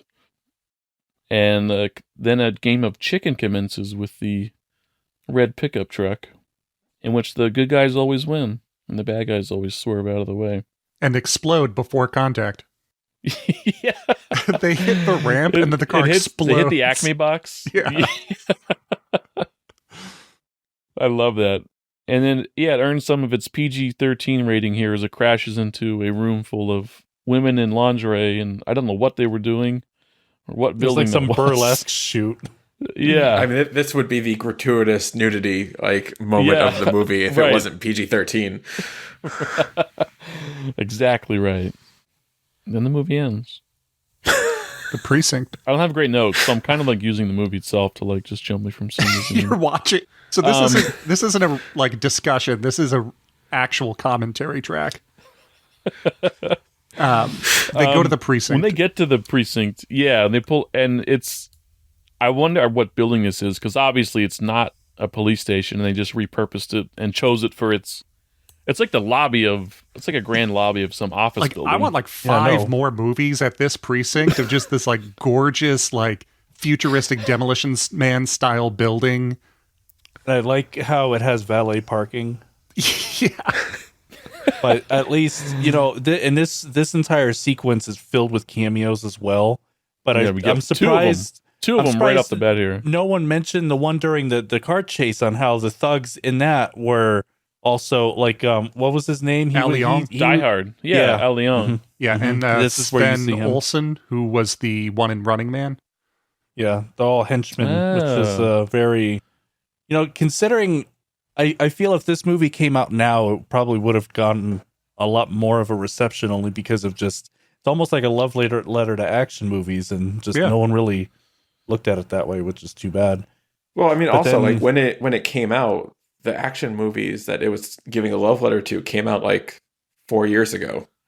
That's true. So it was didn't have enough time to marinate. You guys remember Terminator 2 last year? Well, here's Robert Patrick. He never took the costume off. I mean, those were cool cameos. This cameo sequence gave me a lot of questions about how this universe works, which I know I shouldn't ask questions about how this universe works. But so like there's cameos. So like, does that mean that like the Liquid Terminator exists in this movie? Yes, as well as Wayne's World, and I feel like he was in one other movie too. It's just like I was just like, oh, so all of these movies are real, but happened in this movie. But then you have the Liquid Terminator, who is real in this movie. But then they see the poster for Terminator 2, starring Sylvester Stallone. There's two Terminator. Wait, is this like references. the Wreck-It Ralph of action films? And I'm just like, wait, so Terminator is real in this movie, but it's also a movie in this movie? And I was just like, and also at some point in this movie series, they introduce an animated police officer. And so Sly Stallone exists in this universe, but Arnold Schwarzenegger doesn't. No. Well, but in the blockbuster scene, there is a movie cover that has Arnold Schwarzenegger on it. You mean Arnold Braunschweiger? Maybe it is. Maybe it's a action vehicle for famed comedian Arnold Braunschweiger. Well, no, it says Schwarzenegger on it. It's a raw deal. It was probably a slip. I like how they imply that Sharon Stone's character in Basic Instinct like just came from doing the famous scene at the police station. I've never minor digression. Is it worth watching? Basic Instinct. Basic Instinct. Yeah, I've never seen it. I've also never seen it. Yeah, I've also never seen it. I just know I just know the scene and the reference. I mean, it. I feel like it's a lot of the films that were famous around the time we were kind of in our developmental years of, I've never seen it, but it's in the zeitgeist so much that I feel like I have, because it's just references by like Tiny Toon Adventures is referencing films and things like that it's like, I've never seen this, but I think I did. But that's the thing. The scene out of context has no bearing on the rest of the movie. So I wonder if, like, is it actually worth watching? Well, that scene actually lasts 90 minutes. The rest is just all them packing up their things to leave. She crosses and uncrosses her legs 58 times. It's like those like thirst traps on TikTok, and then people would be like, "Why is this video 4 hours long?" And then it just ends with Wayne Knight being like, "Guys, didn't you have to get to a meeting?" And they're like, "Oh God." So they're at the precinct. And F. Murray Abraham, who plays just some other detective, comes up to Jack, starts talking to him about the bad guys, the case that's kind of like they were alluding to in the beginning of this fake movie. Danny clocks him as Mozart's killer from the film Amadeus, which stars F. Murray Abraham. Which also, Danny, you've seen Amadeus? Yeah, I was like, that's not your kind of movie, is it? It's a good movie. I do like the running gag of whenever he shows up and it's like, how do you get to Carnegie Hall? John practice. Because it's such a throwaway thing, but that's cheesy, but also it's like, it kind of establishes them having an ongoing relationship well before the start of this movie that I think kind of is a nice little in-universe thing. Even though in my notes, I'm like, it's so nice seeing F. Murray Abraham not playing a villain for once. And then, but later in my notes being like, oh yeah, I haven't seen this in a while. Never mind. And then we're reintroduced to Lieutenant Decker, the loud, yelling police chief or captain, whatever you like. Lieutenant. I got the city council chewing my eggs off for that plane you crashed. I got the mayor scheduling parades up my Lincoln Tunnel for that stunt you put on the beach. Now everybody want to know what it is, and what it will be. Do I make myself clear? I'm just doing my job. You've given this department the worst reputation in the country. Now I get the Chamber of Commerce doing cartwheels in my cocoa factory. And it's here that Danny tries to convince both of them that they are, in fact, part of a movie because he's pulling out details that I assume came out in Jack Slater 1 and 2 and 3, maybe. Are you going to go over the who's on first bit that they do with this thing? What? Do they do that? So, I mean, so the Danny gives some information of like, oh, when you're something with your wife or something like that, and Jack had to take care of you, and he was like, you said you never tell. And he was like, how'd you know that? He's like, I didn't. And it was like, Jack Slater won. What did Jack Slater win? No, the first one. Oh. You told your father? Yeah. Yeah. Yeah, it's a good little quick-witted back and forth here. I mean, it's enough for him to decide, like, Danny knows too much. Put him on the case as a partner. Yeah, which is a wild decision. Like, it's like, even if it's a movie and movie tropes, it's like, yeah, this kid is your partner now. Yeah. Which Go even catch these in bad action guys. movie tropes, I don't know of any of these big action films where it's like, we're going to pair Arnold Schwarzenegger up with a child cop partner. Last time I saw that was Cop and a Half. Unless he knew it was outrageous, but the lieutenant decided, like, Danny knows this secret about me that only Jack knows. I'll put him on the case. He's going to get killed in the line of duty, and then nobody knows. And no one can tie it back to me somehow, maybe? Because this kid doesn't exist in any system, and he's not supposed to be a person, so Yeah. I'm clean. The outfits for the women in this precinct are wild. I think, Tim, you alluded to it being like science, or like Total Recall. Demolition or Man. Judge Dredd, or Demolition Man. Demolition Man, yeah. Like, even actually the every first woman- sequence, even the first sequence of this movie reminded me of Demolition Man, where like he goes the rundown apartment building and they blow it up. And he's like, oh, those people were dead anyway. When did Demolition Man come out? I don't know. Oh man, that's got to be one of my movies at some point. 3? It was 93. Tim and I were able to see it in theaters, which was nice. Not theaters. Let me rephrase. We were able to see like a re-release screening, a re-release of it for. Was it a holiday or just they decided? I think it was to just randomly because do it was like their 80s. So I had never seen Demolition Man. And then when I saw it pop up and I knew how much you love Demolition Man and Nick likes Demolition Man, I was like, Nick, do you want to go to this? So we went to the Coolidge Corner Theater and I got to see it in a wonderful theater on the big screen and it blew my socks off. So I'm That's an great idiot. fun. And I posted in our admin chat like the domestic box office for 93 when we were talking about it at the top of the show and saying on how Last Action Hero was supposed to be the best action movie of the year, considering it came in 23rd and Demolition Man came in number 18 for that year because it came out on October 8th.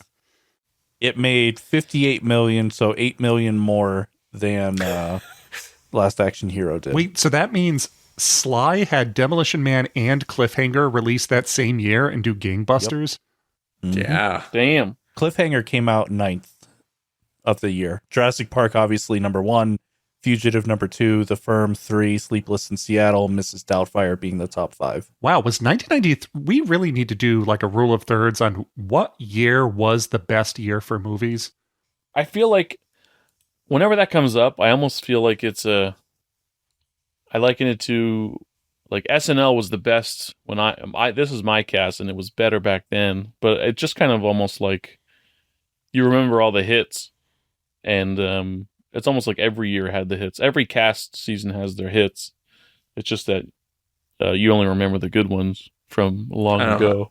I think it was 2020 probably. It makes you wonder though, that did these movies were they able to just sit and marinate with us for that much longer for us to have a better appreciation of them? Because we've talked a lot about like what are the modern classics that we're going to be watching for like the next 20 years, like we have been with stuff from the 90s and 80s, and maybe it's just too new. But I mean, when we saw The Matrix, we knew like this is going to be a huge hit movie, and you know, the zeitgeist and all that. You know, Jurassic Park, same thing, and you know, there are a bunch of others that came out in the 90s, but there's not that many that come out nowadays where it's like, I saw a lot of movies last year. I think maybe one of them could be considered in that echelon, but it would be under debate. It wouldn't be like, absolutely, this is definitely one of the best movies I've seen in my life.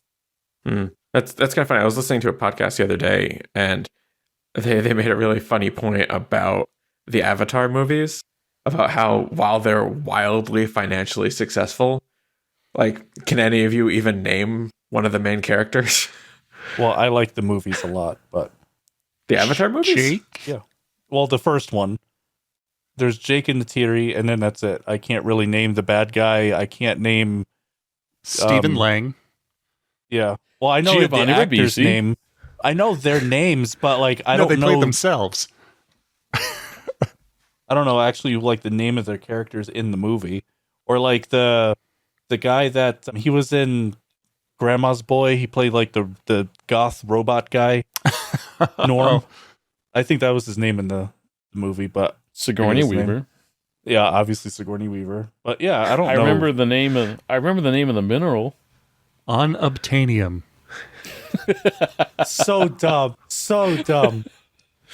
Listeners, for those that don't know, in the film world, when script writing, whenever something is required to fuel some magic sci-fi thing, unobtainium is usually one of the terms used until they replace it with something else. So you could say the DeLorean I didn't know that. The DeLorean in Back to the Future is technically powered by unobtainium. And then they work it through and like, all right, we figured it out. Well, we're going to name it plutonium instead, and so on and so forth. And usually it's a placeholder for something that's yeah. And they kept it in the movie, and they're just like, screw it, we'll go live. I had no idea that was a thing. That is lazy. Yeah. But you're right. Keep it in there. It really bears a mark on how good a movie is and how impactful it is with you on a personal level if you can at least remember the character names.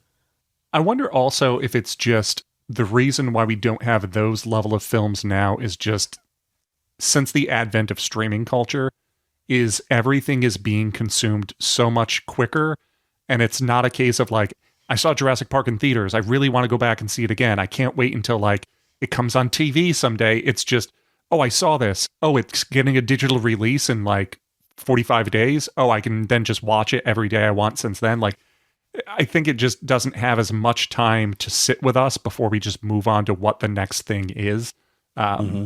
Which, I mean, is great. We just get more and more stories. But also, I think that's why it's harder and harder for us to think of like, name a classic that came out in the past 5 years, 10 years, 20 years. Yeah, I think it is just a cultural shift in the, like you said, the way we consume stories and movies, and I hate saying content, but there's just a huge shift, and not everybody's just watching movies and TV. There's other forms to watch things, and it's just diluting everything. And not everybody's seeing the same things. They're seeing very niche and like individual things now.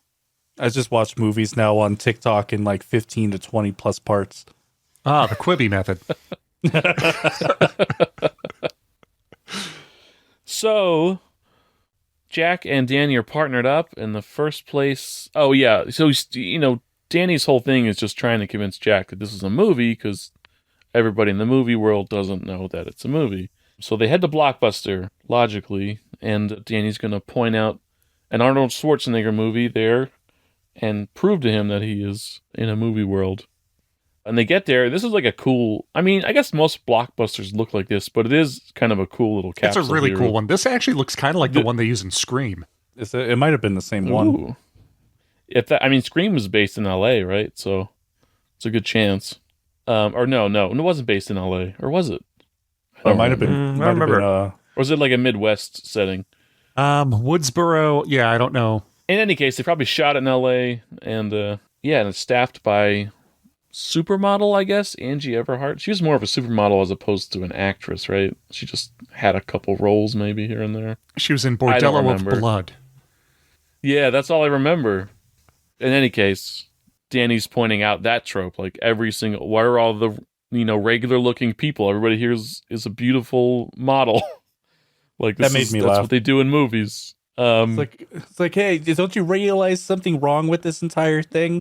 Like, we're the regular looking women. He's like, kid, this is LA. Like that made me laugh out loud. He did have a counter argument for everything. What's the phone number of the store? 555-2310. Okay, and what's your home number? 555-3812. Amazing. I'm willing to bet that everyone has a 555 number. So? So? There can only be 9,999 numbers that start with 555. That's why we have area codes. Oof! And then even he tries to point at the Terminator 2 Judgment Day poster, and it's Sylvester Stallone. With the tagline being, "It's nothing personal," and I tried to Google to see if that meant anything, and I don't know if it does or not. I'll take everyone's silence as they also don't know. Unless that's just a joke between them and Sly. It might be. There's lots of Easter eggs here. Like, If you look on the shelves, John McTiernan films, actual Arnold Schwarzenegger movies are peppered in there too. At least one of them is. But Danny still doesn't manage to convince Jack that they're in fact in a movie still. But they decide to go and look for, since Danny watched the opening of the movie and saw where the Vivaldi / Benedict's house is. I don't really know I don't know if their relationship was fully established in the movie. Their relationship to each other, Vivaldi and Benedict. Yeah, I thought Benedict was like a henchman of Vivaldi, but then towards the end of the movie, Benedict has his own henchman. I wasn't clear. In any case, they decide, let's just drive around. I'll try to point out the house to you, which he literally does. He's like, "Oh, it looks just like that." Bad guys are right there. You just made a breakthrough in police work. You just drive around and point at the house. Make evidence. Listen to me, Jack. We go in there, we plant a gun on them. I do love that they go up to the house and he opens the door and he's like, "May I help you?" Yes. Could I speak to the drug dealer of the house, please? I beg your pardon? It's a beautiful day, and we're out killing drug dealers. Are there any in the house? Oh yeah, the guy that opens the door too was Professor Toru Tanaka. I love that Professor is officially in his title. Yeah. Who I only really remember seeing in Three Ninjas. He probably Three popped up in Ninjas. some other things I've seen. I'm pretty sure Yeah. he was Sub-Zero in The Running Man. Oh yeah. He was also in Pee-wee's Adventure, I think. Yeah. Oh yeah.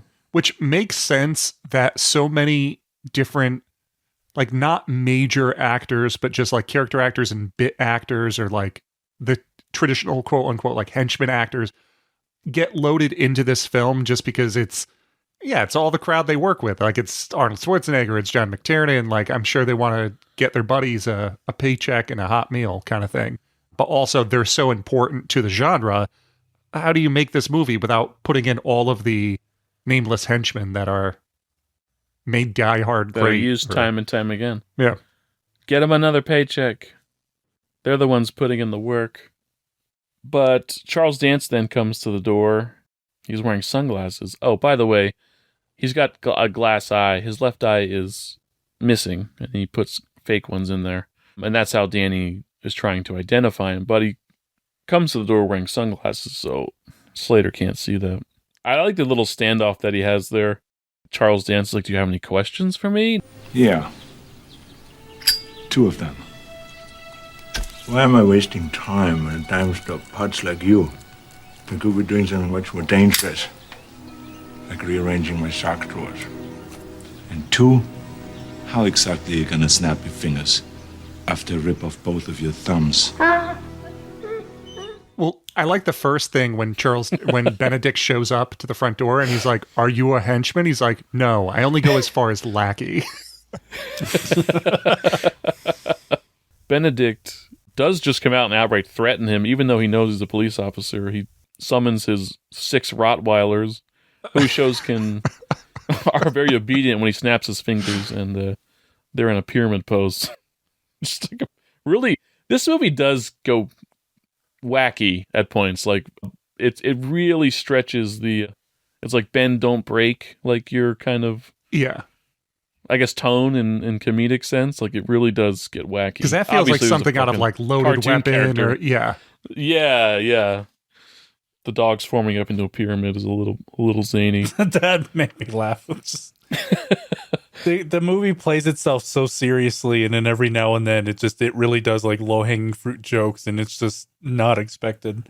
I think especially because it's shot like anamorphically as well, which just goes, I mean, that's how lots of films A are shot, and B, these action movies are, McTiernan movies really too, are shot anamorphically, and it gives it that more serious tone, and it's to see those jokes going in that format just kind of makes them that much, it makes them stand out more, but in a good way.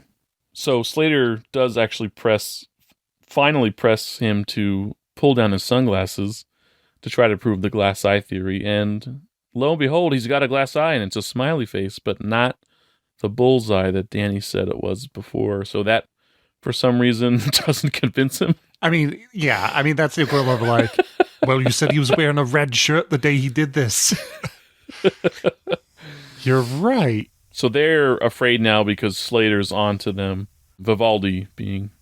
But Benedict is so taken aback with like how this kid, how did he know what I said to him on these private things that I said on the balcony and nobody was around?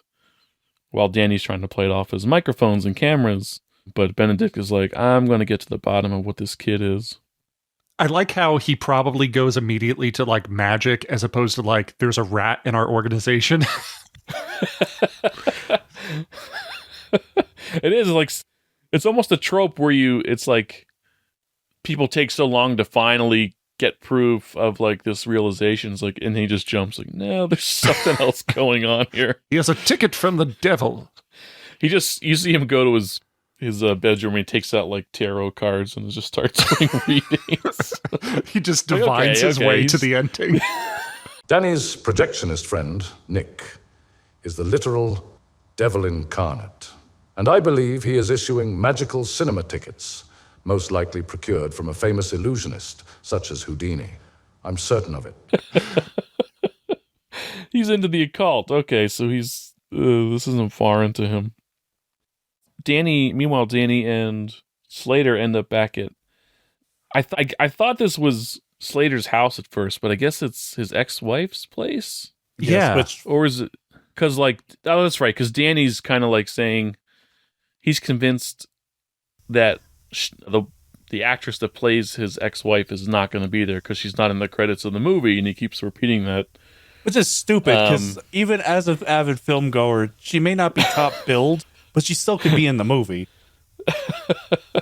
Robert Patrick obviously would be in the credits, but he wasn't in the credits in the beginning. It's true.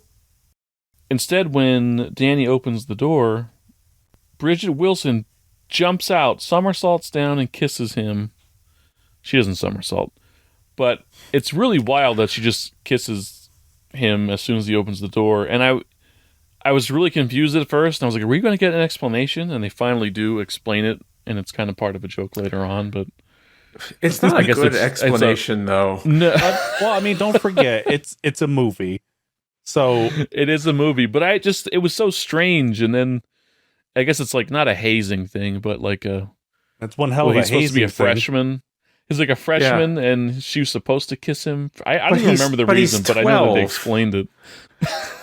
Like, I don't know how you can confuse like an 18-year-old freshman with a 12-year-old.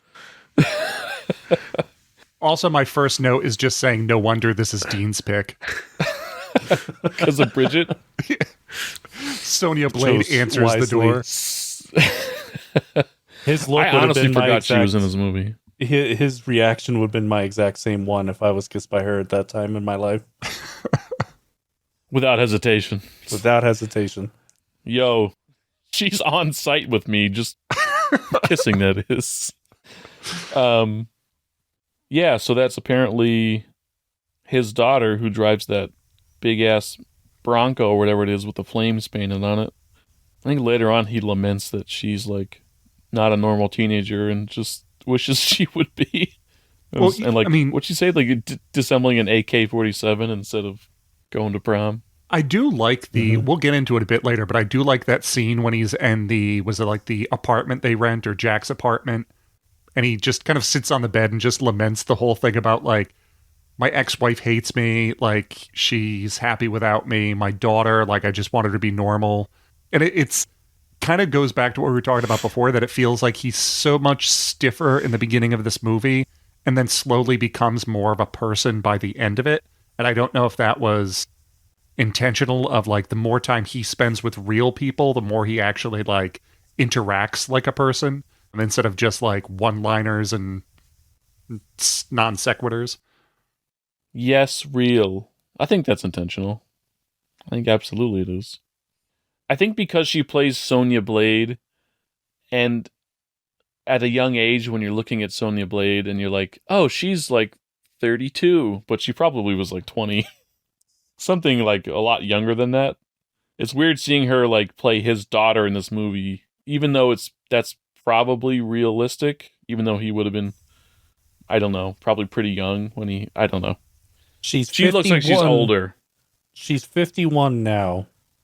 And he's in the 70s. She was born in 73, so because this came out in 93, that means that she was 20 years old. So she's 20 years old here. He's probably 30, 39, 40? I don't know, something like that. 39? Wait, who's that? I don't Arnold? know. I'm just guessing. Yeah. So it's could it be? Yes, it's just 41. Okay, it was close. All right, it's believable. He was born Fine, July it's believable. 30th, 1947. Fine, it works. But also in other movies, she would be his wife, like in certain situations. Just as far as like how they cast things, like the dude, like Humphrey Bogart and in Lauren Bacall? That famous movie. Yes. You know how to whistle, don't you? Quite an age. Join us next time when we cover Key Largo. They do stuff at the house, and then some other stuff happens. Yeah, well, this is when Arnold does his whole lamenting thing, and then he's like, you know what? You don't happen to have a cigar, do you? And that's when he goes out to literally go buy smokes. At least he comes back though. But it's hinted at that the climax of Jack Slater 3 that we kind of missed at the beginning. We start to get the sense that his son is dead, and it was at that moment that it happened because he's having flashbacks of shooting the Ripper. Yeah, I think you actually see him like he drags the son over the. You do see railing. that. I was wondering if it was this early or not. Dean's saying he wanted to see a body. Yeah, you do see it, but it's through his son perspective. died at that moment. Right. This is when he's buying the smokes, and we flash forward. It's nighttime, and Danny must have spent 3 hours getting back into downtown Hollywood. He thought he really abandoned at that time. Like, I'm going to get some smokes. He was really out of there. There's a knock at the door, and supposedly it's Skeevy Bridget or whatever Wilson. the hell's... What's it? Bridget Yeah, Wilson's Skeezy. name? Skeezy. The freshman she was supposed to kiss for whatever kind of high school ritual that was set up. Man, I should have went to that high school. It's not Skeezy. It's in fact Charles Dance and many, many henchmen. Danny has no luck opening doors. No, well, the problem with being the comedy sidekick. I want to know how. I wonder how he got the information to get here so quickly. How he knows Danny's name. I don't know where any of that information came from, but he was able to deduce it. Maybe his eyes are Benedict. magic. Could be. They do different things. Could be. It's back to the tarot card thing in his room of... I love the moment here. Oh, go ahead. No, because I was going to say, yeah, well, he had his wallet. Like, no, he gets his wallet here. I don't know how he figured out where the hell it's supposed to go. Magic Just glass eyes. Movie magic, I guess. To be fair, if I needed a glass eye, I would do exactly what he does. I Yeah, just right. have like a bunch of fun ones. Wait, so I'm wondering, didn't they run the checks on Danny at the police station? And he was like, yeah, like my address and my name and yada yada. And they were like, yeah, none of that exists. You don't turn up in the system. Yeah. And then Vivaldi and Benedict had a guy on the inside at the police station. So I wonder if that's that true. was where they pulled the info from. Also, what if it wasn't Skeezy or whatever his name is? It was just Danny ran out the window, went back to the front of the house, knocked on the door again. That would have been a great gag. He has like a fake mustache on this Should have time. I love the moment here when Charles Dance, Danny's like, they've accosted Bridget Wilson. I'm going to keep calling her that till I remember her name. And he says, if you hurt a hair on her head, and Charles Dance is like, just walks over, yanks a hair out of her head, and then holds it up to his face and rips it apart. And he's like, you were saying? I did like that. It was chilling on how, like, little he... Like, it showcased him as a true villain, and it really was cool to see. Well, he's really good at it. Well, also, I like how they never dumb down Benedict throughout this film. Like, they don't make him a punchline of, well, he's facing a kid, so we have to make him, like, do stupid stuff. He's still a great villain. I wonder what He's menacing. His role... Her name's Whitney, by the way. I wonder what Whitney. his role would have actually have been if Danny never entered the movie, if most of the chain of events would have occurred the same kind of way, just some things skewed. Like he still planned on sabotaging the funeral kind of thing and that taking was the whole over. big thing. But I feel he's almost too good to be in this movie. Like I would rather see him in something else where he can really shine. He deserves to be like the leading villain of a part 1 instead of like a part 4. Yeah. So Jack Slater returns home and sees a plume of red smoke coming out of the chimney, and as Nick was hinting at, he pointed out some counterfeit money he had confiscated that he kept around, I think, and used as alimony, he said, for alimony payments. Danny gave that money up to Benedict, who sniffed it out like that it was marked bills or just wasn't genuine, told him to burn it. And it burns funny colors, as mentioned by Slater, and that's how he's kind of tipped off that something might be going on in the house. There's got to be cars out there, too, that don't belong to him. But the red smoke was the giveaway. What is this? A new pope has been elected. That's why he was gone 3 hours. Arnold went to go watch Conclave. They've elected a new pope. The pope is dead. Long live the pope. The smash cuts to a close-up of Bridget of... Wait, what was her name? Nick? Whitney screaming her head off and then getting slapped by one of the henchmen. Big mistake. Big mistake. She turns the tides on him like with some martial arts close quarters combat. All the while, like screaming, like insanely, which just like makes sense. It's not even like hi-ya. It's just like, no, I think it was so anybody outside still thinks that she's being attacked. Yeah, while she's actually taking him out. Oh, see, I don't think about these things. She should have done the leg lock and broke his neck like Mortal Kombat. Dean was still lusting over her the whole time. Yeah, he wasn't even aware of what's going on. That makes sense. She's trying. There's bad guys in this house. So she's trying to cover up her assaulting this dude with her screams, but the screams are just so like I don't know. Like I'm gonna play them here. You'll hear it.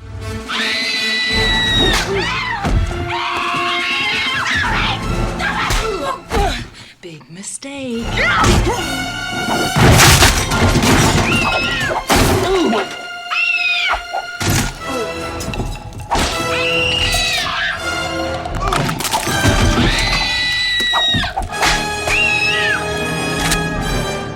It's just they're wild screams. Yeah, they're definitely over the top. But she does manage to accost the guy and get his gun. And that's when Arnold Schwarzenegger... she goes out and points her gun. And then... I'm watching the scene, so I gotta see what's going on. And then... No, she... they take it away from her. It gets knocked away. And that's when Jack Slater shows up. Just through the front door? I don't remember. No, it drops in through the skylight. Oh, yes. He creates the distraction. Yeah, the kid, Skeezy, rings the doorbell and he drops it from the ceiling. Little Skeezy. Little skis. I wish he got his kiss in the end, but I guess he never did. Nope. Yeah, Slater uses that as a diversion, comes in and just starts whooping ass. There's gunplay, guns fired all over the place. I love how the villains escape, and then instead of just chasing them out through the front door, he leaps out the back window, and it's like a 50-foot drop from that house down to the one beneath it, and then he's somersaulting like he's in some kind of like gymnastics movie, all the way down to the street level for him to cut off Benedict and shoot the car. He takes a hard fall, but they did it for that moon shot. They keyed in that moon in the background. They did. It was quite clever. Which I think just sets up the E.T. joke. Yeah. That's really I all gotta that was say for, though, I think. When Danny like tries to catch up and he's on his bike, I don't know why, but all I can say is like, wouldn't be a Shane Black script if it wasn't Christmas time. True. Because you just see the streets are lined with the Christmas lights, and I'm just like, he had to get it in. So Last Action Hero is a Christmas film. Christmas movie. Danny's tailing after them. Arnold cuts him off and is shooting at Benedict's car. With unlimited which forces him ammo. to turn around. Unlimited ammo. Of course. I mean, it was probably like 12. How many's in a clip? Like 12? Well, 12? doesn't he use a revolver? No, well, it's a Desert Eagle, so it's at least like, what, 50? 50? Oh, in a movie? Yeah. He had a drum magazine on it, right? It was Danny was feeding from a feeding him, backpack right? of ammo. So it depends on the caliber. So if it's a 357 Magnum shot, it is 9 rounds. If it's a 44 Magnum, it's 8. And if it's a 50 caliber Action Express round, it is 7. So I'm assuming whatever it is, just triple it, and that's how much he can carry. So his unlimited ammo forces Benedict to turn around back up the hill, and Danny, meanwhile, had taken a bike on his way down. And since he's in a movie, he's going to play chicken because he's a good guy. And is taking them head on his little bicycle. And then midway through realizes he's only the comedic sidekick and he's not protected by the laws of playing chicken in action movies, apparently. So he swerves and wipes out, and we get our Benedict second gets away. our second ET reference. Which I gotta say, wait, this what was the first one? This effect looked awful. It did. It really did. It did. It was just as bad as Arnold going the wide shot of Arnold dropping off the building. Considering Yeah. ET came out 11 years beforehand, this looks real bad. Yeah, I mean, he looks like a paper cutout. Yeah, all of the special effects in this movie that like a clear green screen kind of the thing. special effects were super rushed, right? Like Yeah. they had 10 weeks from finished filming to theater. God damn. I keep forgetting that aspect. How they were right up against the distribution of the movie. Yeah. I can't fold my laundry in 10 weeks. Much less finish a blockbuster film. So Benedict gets back to his house. He had taken Danny's wallet, and included with that is the Houdini ticket, which decides to activate. And I don't know if he just prompted to touch the screen, the wall next to him, but his hand goes through it, almost like a portal, which doesn't really seem to faze him.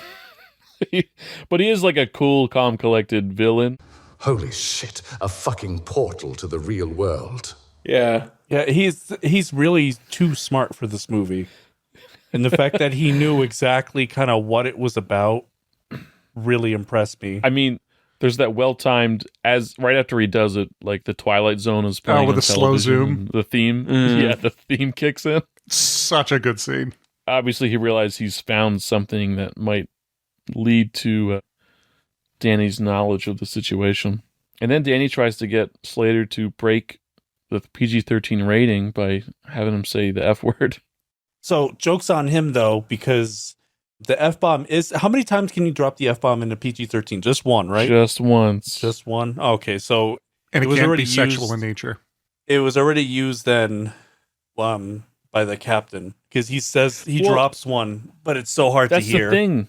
He does it at the very end of the movie, though. That's the funny thing. They haven't used it yet. Yeah, I caught one at the end. I caught a couple things he says at the end of the movie. And I'm like, oh, wow, he's just going off on it. The subtitles did help a lot, and it Yep, made me that's laugh. why I had to watch the subtitle. I had to go back on I had that. to play it back and be like, wait, excuse me, what'd he say? So the cops are kind of like canvassing the house since it's a crime scene. There's dead henchmen and everything. One finds the glass eye that was left behind. And it says, "Vengeance will be." And the cop turns the eye because it's like split in half and it activates a bomb. And Like how Arnold's like, no, Slater's don't. like, no. It cuts to a wide shot. The house explodes, but nobody's dead. It looks like they were Apparently, all this next to that shot thing. was reused in a different Shane Black movie. The wide shot of the explosion?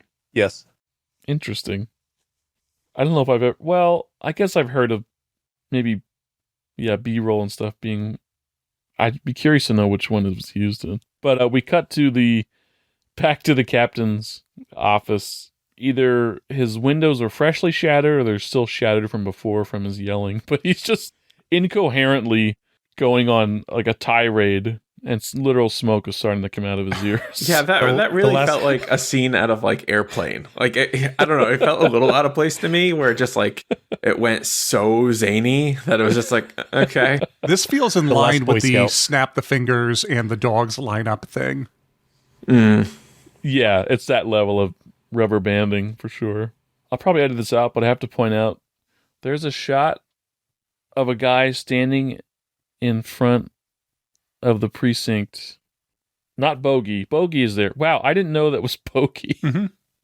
Bogey's at the precinct. I was distracted by the other police officer in the shot with Bogey, because I'm pretty sure that's, and I forget his last name, Tony, but I did P90X many years ago, which was a very popular workout system. And I'm pretty sure that's the guy that leads P90X, that police officer. I'd bet money on it. I forgot to go search for his name. It's Tony something. But Perkis? I want somebody find it out. No. Oh. I know some listeners are laughing at that. Oh, that's sorry. Yeah. Heavyweights reference. I got you. Might as well be the same person.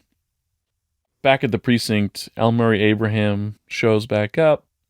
He's trying to get Jack to help him out on this. I guess they know about this. I guess it's a mobster funeral, so people, I guess they were just going to like be there in case something happens, or I don't know if they just wanted to, they're curious about it. I forget. Also, his name is Tony Horton. Tony Horton. Yes, he was behind P90X and was in Last Action Hero. Are you for real? I am for real. And also, there was a Reddit post. Also, I like how this Reddit post says, "Today I learned Tony Horton was in Last Action Hero. One of the guys behind P90X. He was also in porn." Oh, okay. Okay. Well, natural next step, I guess. You know, the big three. P90X, action films, pornography. Trust me, I did not know that. Now I'm curious. So, yeah, I guess, I don't know why Jack is fired for all of that, because he got attacked at his home, but it's like, okay, the house explodes, but it's not like it was Jack's fault, necessarily. I don't know. He gets fired for that.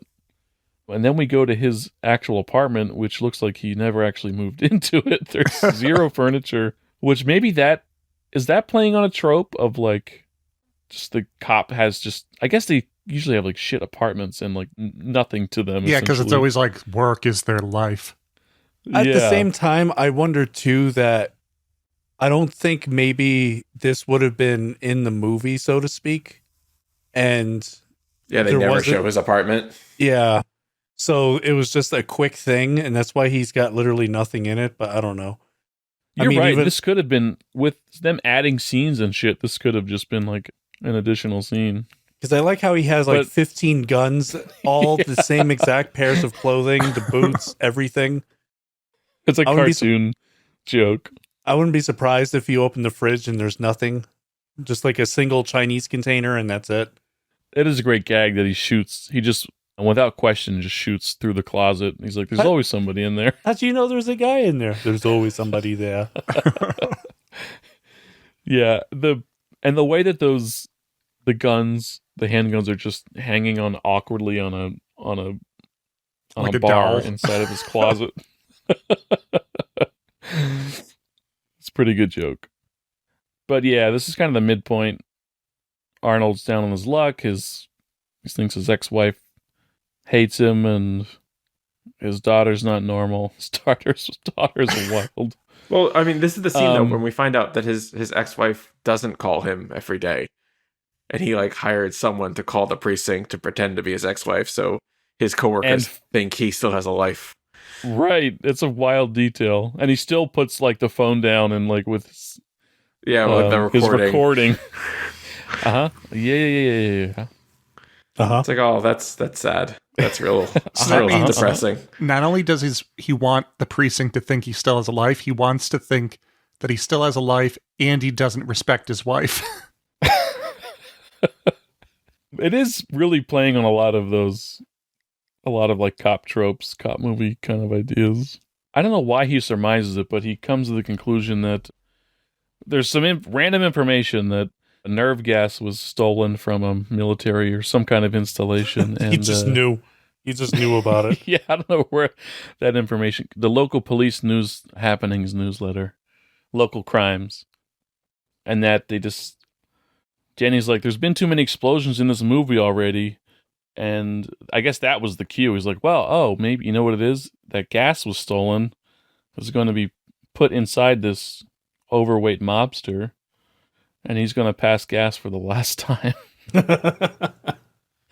The whole thing was like, I guess it's like warring mob families, and they're essentially going to kill.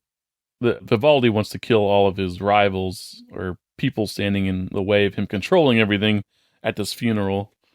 So it was going to be like a nerve gas attack, which is really fucked up. But I mean, explosions are fucked up too. But I don't know why the gas just makes it. Maybe Worse. because it's like a war crime. It's just like really messed up. So they head to the funeral, which is that day, I guess, and run into F. Murray Abraham, who has been there covering this funeral for whatever reason. And he leads Jack, Jack, tells him about the plan with the gas he's probably rigged to go off, and he's going to take him up the side entrance, but oh no. He stops him and says, we both know there's no side entrance to this hotel. Who are you working for? And he reveals himself as an agent, a dirty cop. Oh no. Yeah. And then the movie ends. But then Danny DeVito's cartoon character decides to save the day. I forgot that it was Danny DeVito. Whiskers, where the hell have you been? Sorry, Jack. Furball problem. Thanks, Whiskers. I owe you one. Forget it. You saved my fur plenty of times. Yeah, as Whiskers. Well, I guess it's the twins connection. My note is Whiskers kills practice. Once a twin, always a twin. Yeah, when I heard his voice in The Precinct, I immediately knew, is that Danny DeVito? Oh, yeah. But yeah, Danny is useless in combat, seeing as he gets a gun, gets the drop on them, and is like, okay, release Jack. And he's like, you're not going to fire. I'm not going to fire. It's like, oh, buddy. I know, but then he gets the gun. He gets the gun back again and is like holding the gun on him. It's like, we already know he's not going to fire. Yeah. Not to mention, even if he did, he's gonna knock his head out because that gun is hard enough to fire for a grown man. Yeah, that's the Desert Eagle, right? He's holding. Yeah. So Whiskers saves the day. Just Deus Ex Machina. I also like when he fires the gun, it has a cartoon gun sound effect. I thought it stuck out, and I was like, "What is?" Yeah, it's sounds muted, and then I was like, "Oh, I get it. It's like a stock Whiskers effect. is on loan from Toontown PD. That must be what they were referencing, right? Maybe. Oh, maybe or something. Yeah, it felt like some kind of Roger Rabbit reference. And Jack Slater 2, he had a cartoon buddy or something. And actually, that'd be great. And then we get to learn how he met Whiskers and they work together on a case. Everybody essentially feels like it's normal, acts like it's normal with a cartoon character there. What's every time Whiskers leaves, all the other characters are like, did you see that? Did anybody else fucking see a cartoon? So Arnold runs up, makes his way to the top to the funeral while Danny is, I don't know if he tells Danny to get to the crane and get it up there. Yeah. But yeah, so Danny, I love, it becomes like a joke, I think after this too, but Danny runs up wielding the gun like, hey, I need you to help. And the guy sees the gun, is like, oh shit, and just runs away. The crane operator. The kid's wildly waving a gun, he just bolts. Oh, this is where he shoots it too. Oh, is he shooting it there too? Yeah. Yeah. Yeah, okay. Well, when David mentioned... I would expect somebody to not run away. Well, when David mentioned on how they were filming stuff until the very last minute, and when they were dumping footage into the actual reel just to do for test screenings, the biggest takeaway from it was that the sound quality was absolute shit.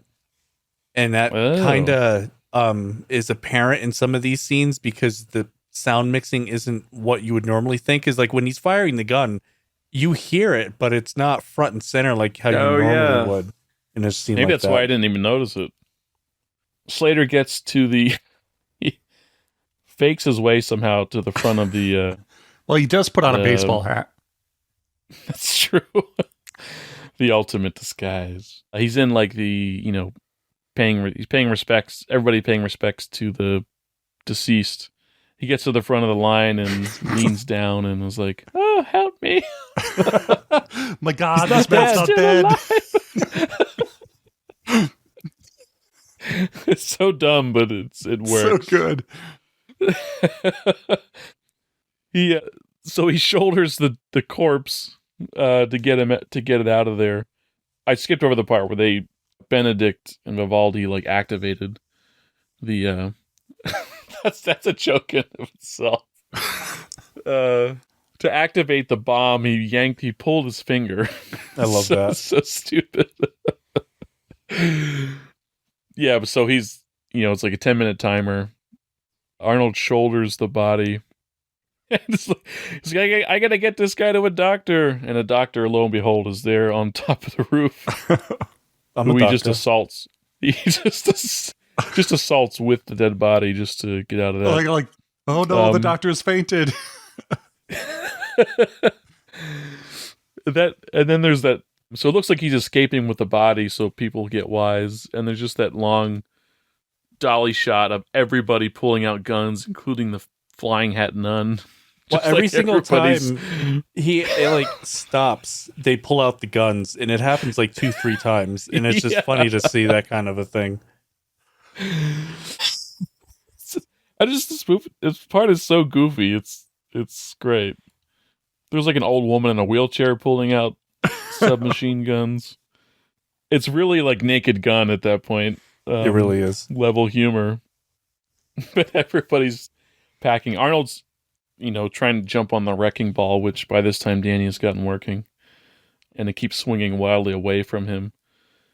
And till everybody's pointing their guns at him, and he just tosses the body over the side of the building, and it catches onto the wrecking ball. Has kind of a hook. The crane, not a wrecking ball, it's a hook. I don't know crane terminology. I should have studied up on that before we did this episode. He ends up jumping down on top of an elevator, a glass elevator, and shooting his way into it. But there's a TAC helicopter hot on his trail. And it's about to blast him to smithereens with the miniguns before he can open the door, revealing a hallway full of henchmen, and he ducks and they get toasted instead. Well, I like the machine gun has like the red sight that appears on his forehead that I feel is like very Predator. Yeah. That's a pretty distinct reference, I'd say. And then he destroys a helicopter with a pistol. Well, Danny helps with his crane. The crane kind of hits the tail rotor and fucks up the helicopter. And then in every preceding shot afterward, there is not a crane to be seen. Arnold falls off the elevator, but latches onto the dead corpse still on the crane as it's counting down. Danny swings them over the tar pits, which I guess is based on the La Brea tar pits. And he and the body fall into the tar pits. And I don't know what they use, but it looked like it was probably miserable to be covered in, because Arnold's actually covered. I don't know, he doesn't do the falling, but he comes out of the tar pits covered in it. Yeah, I mean, he cleans it off pretty easily. He takes and then a Whitney shows up like seconds later, like, "Hey, I'm in the area. I figured you could use another pair of clothes." The thinnest tar known to man. Which, I mean, Danny even makes a joke about, like, does this not stick to you? Because he just like wipes his face and it's completely clean. Well, especially how Whitney illegally crashes through, like exits off the highway and then crashes through a fence, drives over the lawn and drives directly onto like the pavement. Isn't this convenient? Yeah, there's just a lot of gags at this part of the movie, and it's all funny. I feel this is where the movie kind of turns, though, because it's kind of it starts to switch from movie to real world. Yeah, quite literally. And I mean, not just yet, like Benedict has like a couple more scenes, like wrapping up the storyline that was just happening to move on to the third act of the movie. But I always felt like this was the last high point of the movie. And then the whole rest of it just kind of, I don't want to say drags, but it's a lot darker and not in an obvious, like, well, duh, they're in real world Manhattan. Which is mostly shown at night. Yeah. Freshly rained too. I like that scene when he's back with Vivaldi and ends up just shooting him because he's sick of his shit. With that huge, is that a real gun, that revolver with that ridiculous long barrel? Yeah, it's like the Joker's gun in Batman when he pulls it out and it's like 4 feet tall. If I did a 360, I'd go completely around and end up back where I started. He uses a custom Dan Wesson revolver 357 Magnum. Which is funny because before he gets to the bridge over the pool, he actually does do a little 360 as he's looking for Vivaldi, which I thought was just kind of a little funny. But I know. I wonder if they... I mean, probably not. He's probably just like, oh, where is he? I'm sure we all noticed it, but before he kills Vivaldi, he pulled the card out again and he's putting his hand through the whatever portal it is that he doesn't really know what it is yet. After he kills Vivaldi, he's just directly addressing camera like he does know what's going on. And in that moment, it's a Steadicam shot, and he walks in front of like reflective mirror glass, and you clearly see the camera team like walking around, but it like works. That. Oh, really? Because they don't take any steps to hide it, and I was like, it kind of works though because it's like he's looking right at the camera. Just talking. It feels very documentary, it's just like, oh yeah, that makes sense. So it was interesting. I don't think it was either. It was a mistake that they didn't care about, or they did that intentionally. But either way, it works. I mean, but in that, go ahead. With the time schedule, like they probably saw it and were like, there's nothing we can do. I mean, there's a whole sequence towards the end of the movie where Danny is in a harness, like hanging off a building. And apparently it was too tight and he ends up passing out because he can't breathe. And they have to like cut it off of him, and they cut off his clothes. And John McTiernan like goes up to him and he's like, hey, like, you like, don't be scared. You didn't do anything wrong, but like, you've got to tell us if something's wrong for your safety. You have to tell us if something is wrong. Also, you have to tell us because if we ever stop filming, we'll never finish this movie. So it was just like, I'm worried for your safety, but also buckle up. We need to finish this shit. Tell us, but don't tell us. Suck it up, Danny. Or whatever your actor's name is. Oh, yeah. As Austin. I'm the director.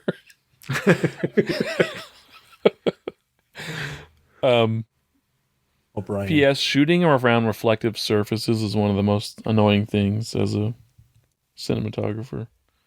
Like, it takes up... You've chosen to shoot in a certain direction, and there's just something... if you have the money, you can just probably remove it, or you don't shoot where there's reflections, but it's a huge pain in the ass, too. I forget what I watched recently. I think it was the Netflix show with Keira Knightley, Black Doves. And there was I think it was that show, because I was really surprised on... There's a couple scenes where they go into a bathroom with a massive mirror in it, and there's no way the camera would not be picked up on the mirror, and they were able to successfully like cut them out. And I just thought it was so impressive to see them go into a room, the viewpoint is through the reflection of the mirror, and you see them come in through the door, and they close the door, and the window or the mirror is clearly, there's no other way that it had to have been special effects or something that they've done. But usually you don't see that shot ever, unless they plan on doing something like clever or coy with it. So Danny and Jack crash through the mansion in that crazy Defender or Bronco with flame span on it. And Charles Dance escapes into the real world with a ticket. So Arnold's got pretty fully fledged proof there that he's in a movie. So they hightail it into the real world. So I like how he like throws him through and he ends up going through a portal into the real world. Because before that, when he grabs him and he like punches him, and he's like, "This is for my second cousin." And then he's like, "And this is for blowing up my ex-wife's house." And he just grabs his wrist and slaps it. And this is for giving Whitney a black eye. And that's when he throws him across the room. So we get a bit of the fish out of water kind of idea here with both Benedict and Slater in the real world now. And Danny's trying to tell him things don't work the same way. Here's an explosion for your movie, kid. And Arnold starts shooting at the car. And of course, after only a few shots in the movies, they explode, but the cab just drives off and nothing happens. We learn that all of his shots are accurate because he's in an action movie, but outside he starts firing. It's just like goes into the crowd, into the stores. And Danny's like, "Jack, stop." It would have been funnier if they were blanks. Technically, that's what they're firing in real life in the movie, but it only works in the movie because he believes in it, and that's why it's unlimited ammo. Yeah, this is the part in the movie where I felt it slows down quite a bit, and I never really liked this part as a kid anyway, watching through it all, because it's a lot of just it's like Arnold coming to terms with the fact that he's a fictional character and he's not having a good time. I love that shot. Like, they back Benedict into an alley and he tells Danny to get out of the car so he can play chicken. And Danny's, again, it's like, this isn't going to work out how you think. And it's a cool shot because it almost feels like a one take, but that long shot of the car driving down the alley. And we stay in Danny's perspective, and it's just like, just how violent and sudden the head-on collision is with the two cars. Yeah. And it's just like, oh, shit. Sadly, it kills Professor Tanaka. It does. Oh, I didn't realize that. Mm-hmm. But Benedict missing. You almost expect him to run up to the car, and it's like, you see Arnold's dead, and the credits roll. And it's just him sad in his apartment with his mom for the rest of the movie. I mean, that's kind of how the movie does end a little bit. But they go back to the theater here, and this is where Danny starts telling Nick that, your ticket works. And then he's like, "What do you mean?" He's like, "I was in the movie. I was with Jack Slater. Whitney kissed me in the mouth." And he's like, "Wait, what?" I had that option this whole time. He goes, knocks the box over, starts looking for the other half of the ticket. I mean, essentially. I got that basic instinct somewhere. Just thinking that. He just goes to the porno theater down the street. Yeah. Oh, wait, but which basic instinct? The basic instinct that happened in Jack Slater, the movie, or the basic instinct movie that also somehow exists? Oh, good. I do love the sequence of Benedict realizing that the real world is horrible and tests it by just looking around and seeing the guy get murdered for his shoes and nobody's panicking. And then he's like, okay. And just wanders and finds the mechanic like, help me test a theory, and just shoots him. Just checks his watch. He's like, wow, nobody's coming. Well, then he's shouting I've committed a crime and I would like to announce it. I'm trying to go to bed. At first, I wasn't sure if he was going to have some sort of reckoning, being it's like, wow, this place is so much worse than I am, or that's what I hero. Yeah, and then he becomes has a a reckoning with himself, wow, this place is worse than me. But instead, he just doubles down and he's like, oh, I'm king here. Yeah, it really made it feel like he looked worried, oh, I'm going to get robbed next. They're coming for me. Can you That's imagine? Honestly, how that's how they find Benedict. He gets stabbed in a mugging outside the theater. Jack, it's so funny because he sees that person gets killed, and then he kind of starts edging slightly away, anticipating when the police are going to show up. So he's just far enough away to not be implicated. And then he's just like, oh, okay. He's like, there's no star rating for this. His expectations of the police are pretty instantaneous. It'd be funny if 10 minutes later they showed up and he's like, oh shit. Well, also, what if he thinks this world is terrible. And then he just realizes it's just New York City. He tries this anywhere else and the cops show up and oh, it's just New Yorkers. He goes to LA, it's exactly the same. But warmer. I have all these questions about like fictional characters dying in our universe. Like they are flesh and blood, I guess, because Professor died. Professor True. And I wonder Butler. Professor Butler. How okay, this presents a lot of things. Even though the movie itself, Jack Slater 4, like Jack Slater 1, I am assuming begins when Jack is already like a cop and all this. But as characters, do they exist in their world prior to the start of their first movie? So like, does Jack remember being a baby? Does Benedict remember the first time he met Professor Tanaka and like they became friends and like worked together? Like, is this something that he's like, oh my God, like we've been in this movie. I've known him for 100 years. I also wonder too, like, because when you mentioned, oh, you know, Nick's going to find the reel for Basic Instinct and he's going to check it out. Or like, well, Basic Instinct happens in this Jack Slater movie too. Like, if you were to go into a movie, are you stuck with where the camera is at all times, or can you explore areas in the movie that normally you would not see? Well, at one point I was wondering if that was the reason why Jack's apartment is completely barren, is because it wasn't part of the movie, but because of Danny's interaction, it's now caused the movie to go off the that's track. When I brought it up earlier, that's what I mean. Like it wasn't a production thing of making Last Action Hero. They didn't have any intention of filming Jack Slater's apartment, but because Danny's there, something had to be presented. So this was the next best thing. Yeah. But we don't know. There are many levels to this. It's also strange that like it's like there's like 20 minutes left in the movie and we're presented the idea that like, oh, if Arnold Schwarzenegger dies in the real world, Jack Slater dies too. And it's just like, what? It's like, sure, I guess. What about all the other film prints of the movie? Yeah, it's like, Danny's okay, like, Jack, I have an idea. We have to kill Charles Dance.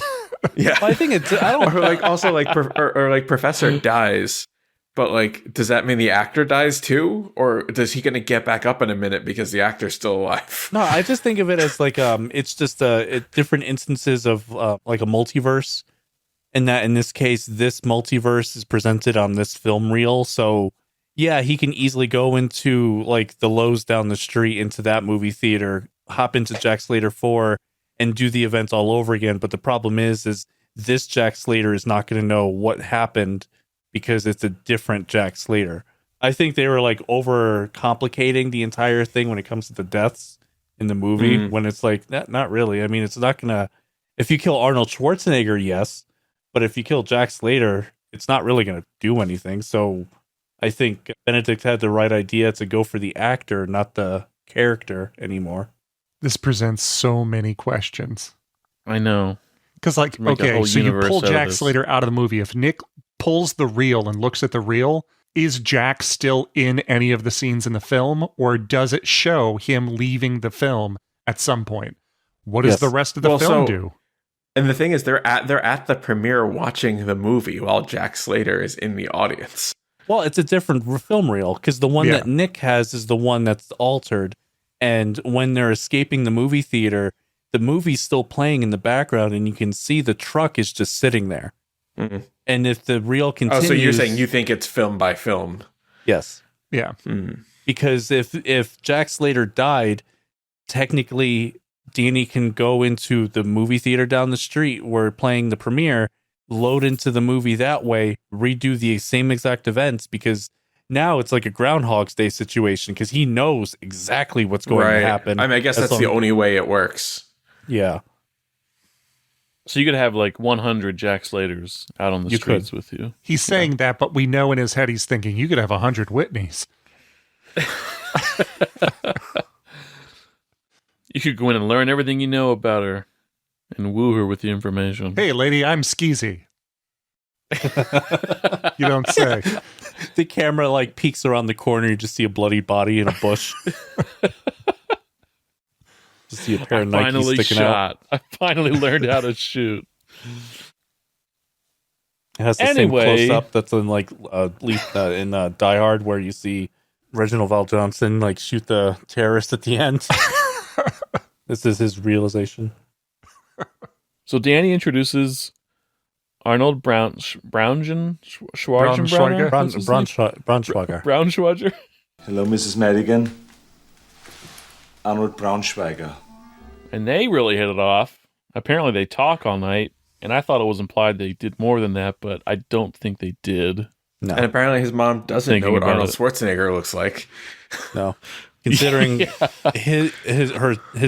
her son is a huge movie buff, I don't think she even knows what a movie is. Well, I thought she had meant like they came into the conversation midway through or something when Danny walks in, because I thought they were talking about like, oh, I get mistaken all the time or something. Oh, maybe because he just introduces himself as Arnold Braunschweiger, but then it cuts. Yeah, you're right, to the next morning, and it's like, this is Jack. So does he have the same DNA as Arnold in our world? So like if Jack Slater is intimate with Danny's mother and has a child, could they then sue Arnold Schwarzenegger for paternity? And that's how Danny and his mother get out of their apartment in New York. That's a great idea. Well, he doesn't have DNA though. He just has film reels in him. They like try and take blood. It's just nitrate. Yeah.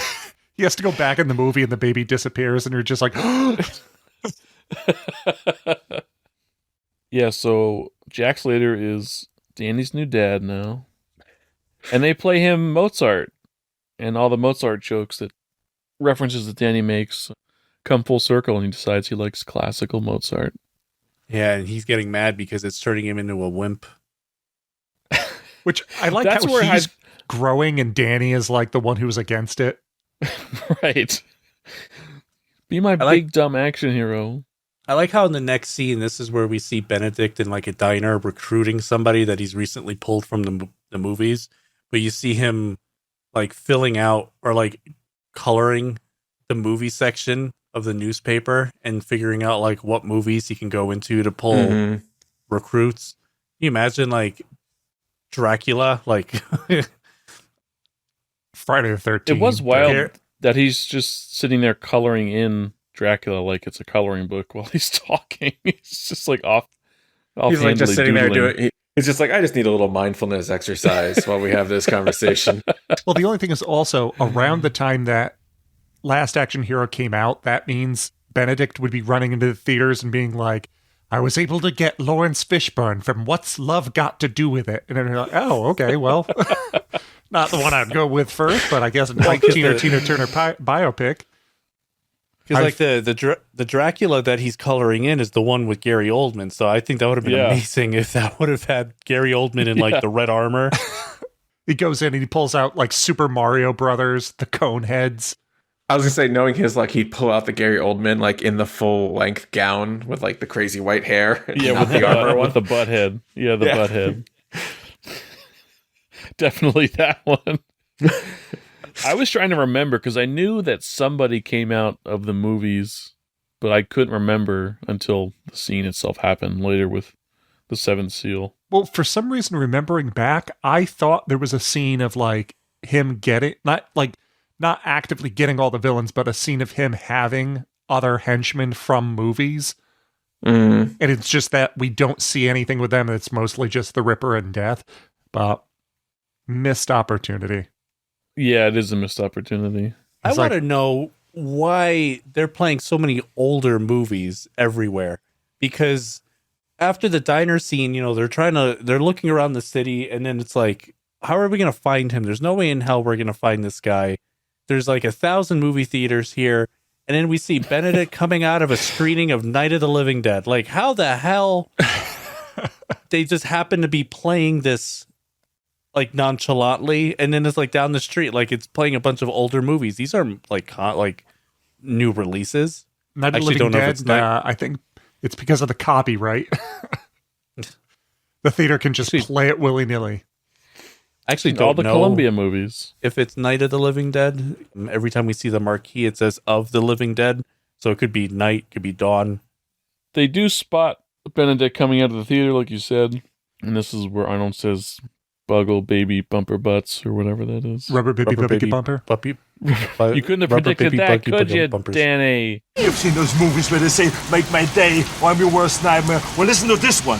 Rubber Baby Buggy Bumpers. Ah! You didn't know I'm gonna say that, did you? You son of a bitch. I like how he's just running on top of cab cars, completely denting the roofs. Actually having some kind of semblance of real life. Thing gets taken out. And then, yes, the world premiere for Jack Slater 4 is taking place in New York City. Right in Times Square. I mean, it's not unheard of for premieres to be in New York, but it kind of coincidence. Especially a movie that takes place in LA. Yeah, you would think that it would have been elsewhere, but after it was just pouring rain, this is where we see all the different celebrity cameos in the movie, like Arnold Schwarzenegger, Little Richard. And the rest of them. And the rest of them. And the rest of them. A very, very brief Chevy Chase. Chevy Chase with Damon Wayans is a wild one. Just totally non sequitur people just hanging out. In hindsight, I appreciate that they showed Chevy Chase just getting completely shoulder checked and getting like tossed across the room. By Arnold. Yeah. Yeah. Arnold as Arnold barrel through. Is terrific. He is pretty good. I love that he's always been able to laugh at himself of doing these types of things. And the whole like gag with the Planet Hollywood thing of Maria Shriver being like, stop plugging the restaurant. Nobody wants to hear it. Honestly, she was great. Like that joke really She lands. was good. Yeah, it does. Jean-Claude Van Damme shows up. I love that.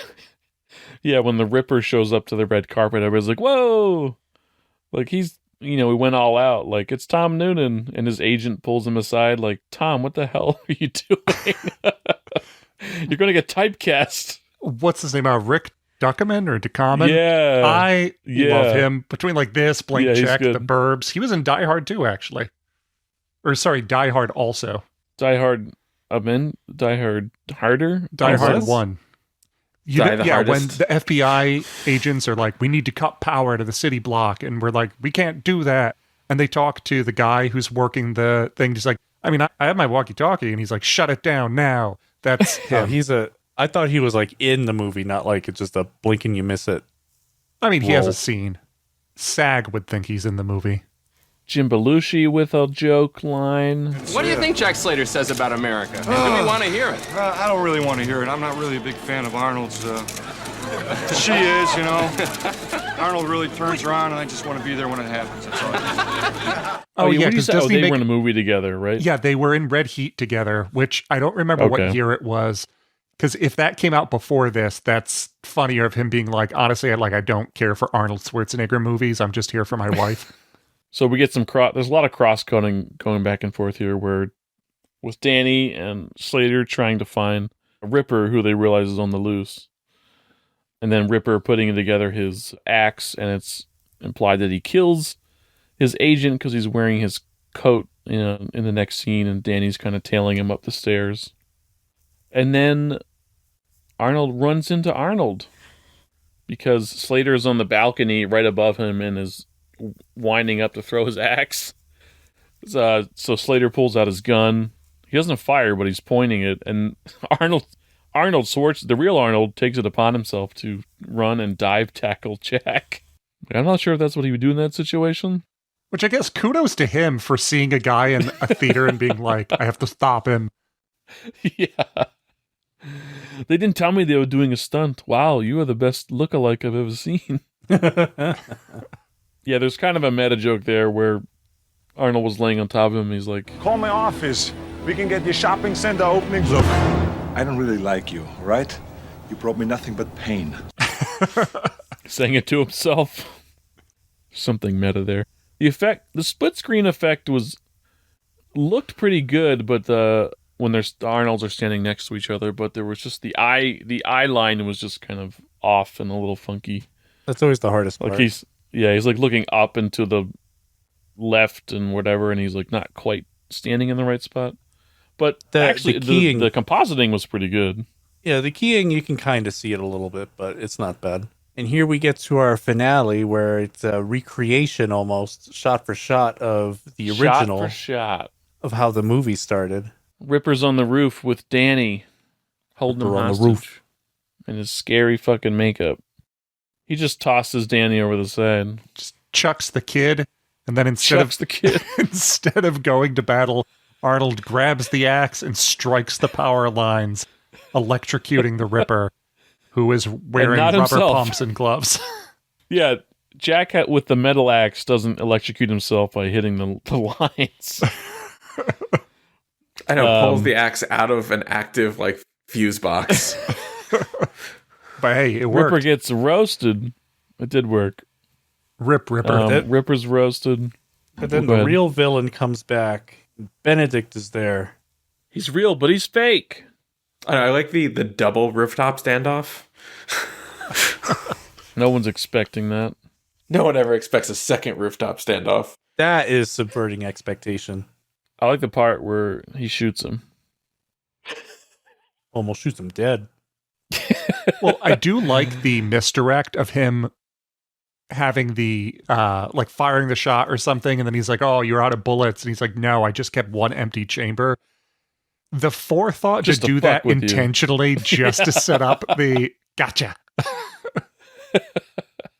But yeah, 'cause, like, I guess that's like he recognized the things that are different, and like the infinite ammo doesn't work in real life.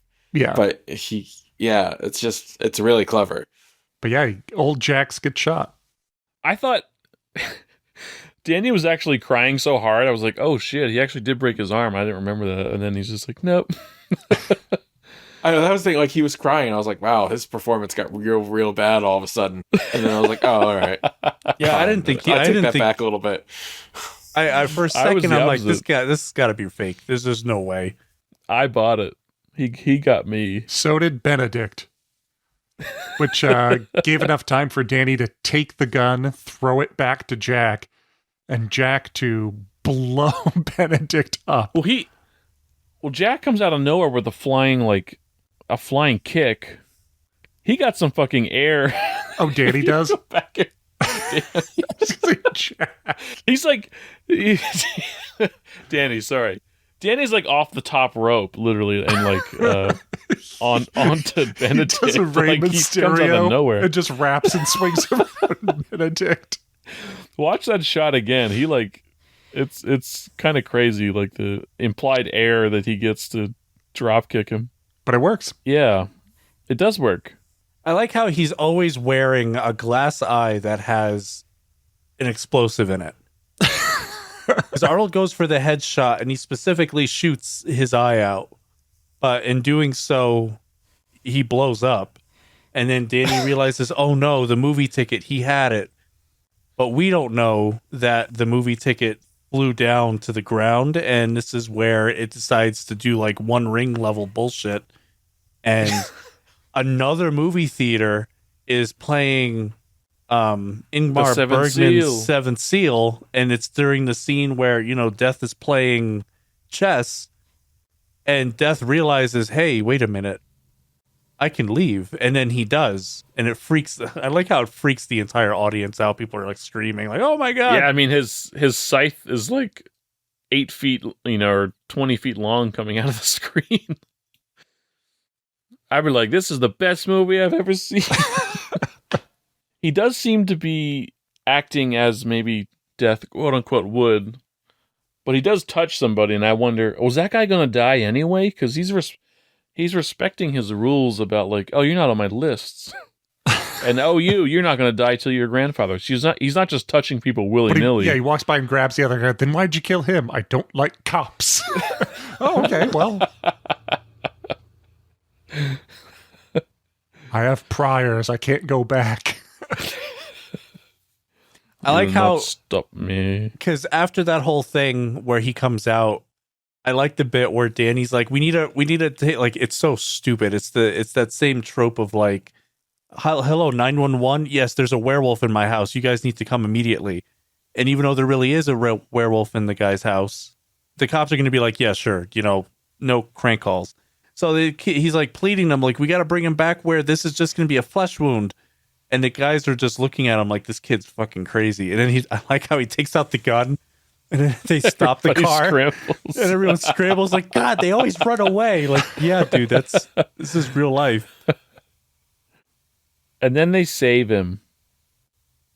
And then they save him. So Danny brings him back to a theater in an ambulance and drives it through the front of it. And So Nick's like, hey, I get that we're closing down after today, but come on, man. So just a quick aside, I went back because I wanted to, because I didn't remember that scene where Death touches the police officer. The fuck? He just killed that guy. Just casually, just walking down, dead. Boom. It's like, I didn't remember it. And I was like, because I can.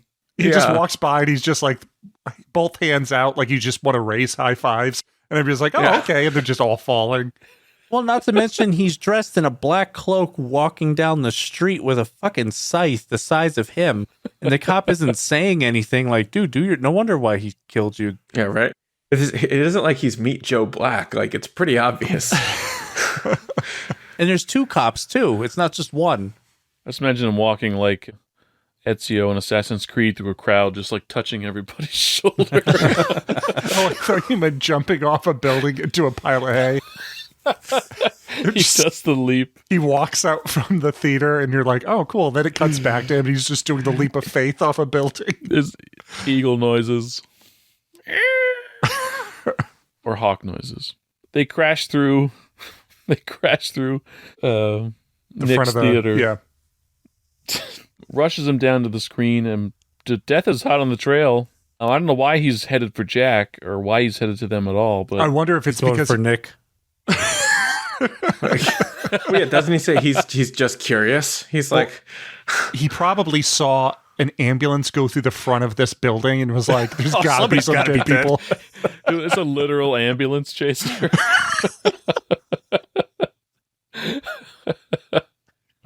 Death is an ambulance. That makes a lot of sense. I mean, to be fair, it's kind of a weird scene because it's like a red herring, or it's like, oh man, Death is coming. Oh no, he was just curious. Now he's leaving. It's like, why is this here? He walks all the way down, sees the gun wound, and he's just like, gross. And he turns around and leaves. It's like, Death, you're just a weird rubbernecker. I do like how he solves all of Danny's problems, though, but he's like, he's not on my list. But then what do? I can't help. But if I could help, I'd probably be looking for the other half of the ticket that could use the magic for you. Okay, gotta go. He winks at him. Some like good old Gandalf wisdom. Yeah. Wait, but if Death isn't there to take him, then doesn't that mean he's not going to die? So does that mean if Danny doesn't act, he would still live? Or is he not on the list because he already knows that in the future, Danny's going to hear that advice from him, get the ticket, and put him back in? How the hell did Danny know this was actually Death, not just some weirdo? Yeah, it's true. Is he a fan of classical movies as well? Maybe. He's like, oh man, action flicks. They got to stop talking and get to the killing. But also, I love The Seventh Seal. Ingmar Bergman. Tour de force. Danny's like, this is the real world, bitch, and just puts one in his brain. If I can kill Death can't no die. one can die. I'm immortal now. Benedict come back to life. The Ripper comes back to life. It cuts to Danny. He's wearing the cloak and has the scythe. He's like, oh, shit. Probably become Death, destroyer of worlds. Next stop, my dad. That goes back to the conversation before. What a wholesome ending. So Danny goes, oh yeah, the other half of the ticket is in the ticket box at the front of the theater. So he grabs it, and it works and activates. Nick finally has the fucking movie projecting. Or wait, it starts by himself, I think. Yeah, it starts on its own after he touches the ticket. Very magical. Well, yeah, he's like, the power of Houdini. Houdini doesn't know how to be a projectionist.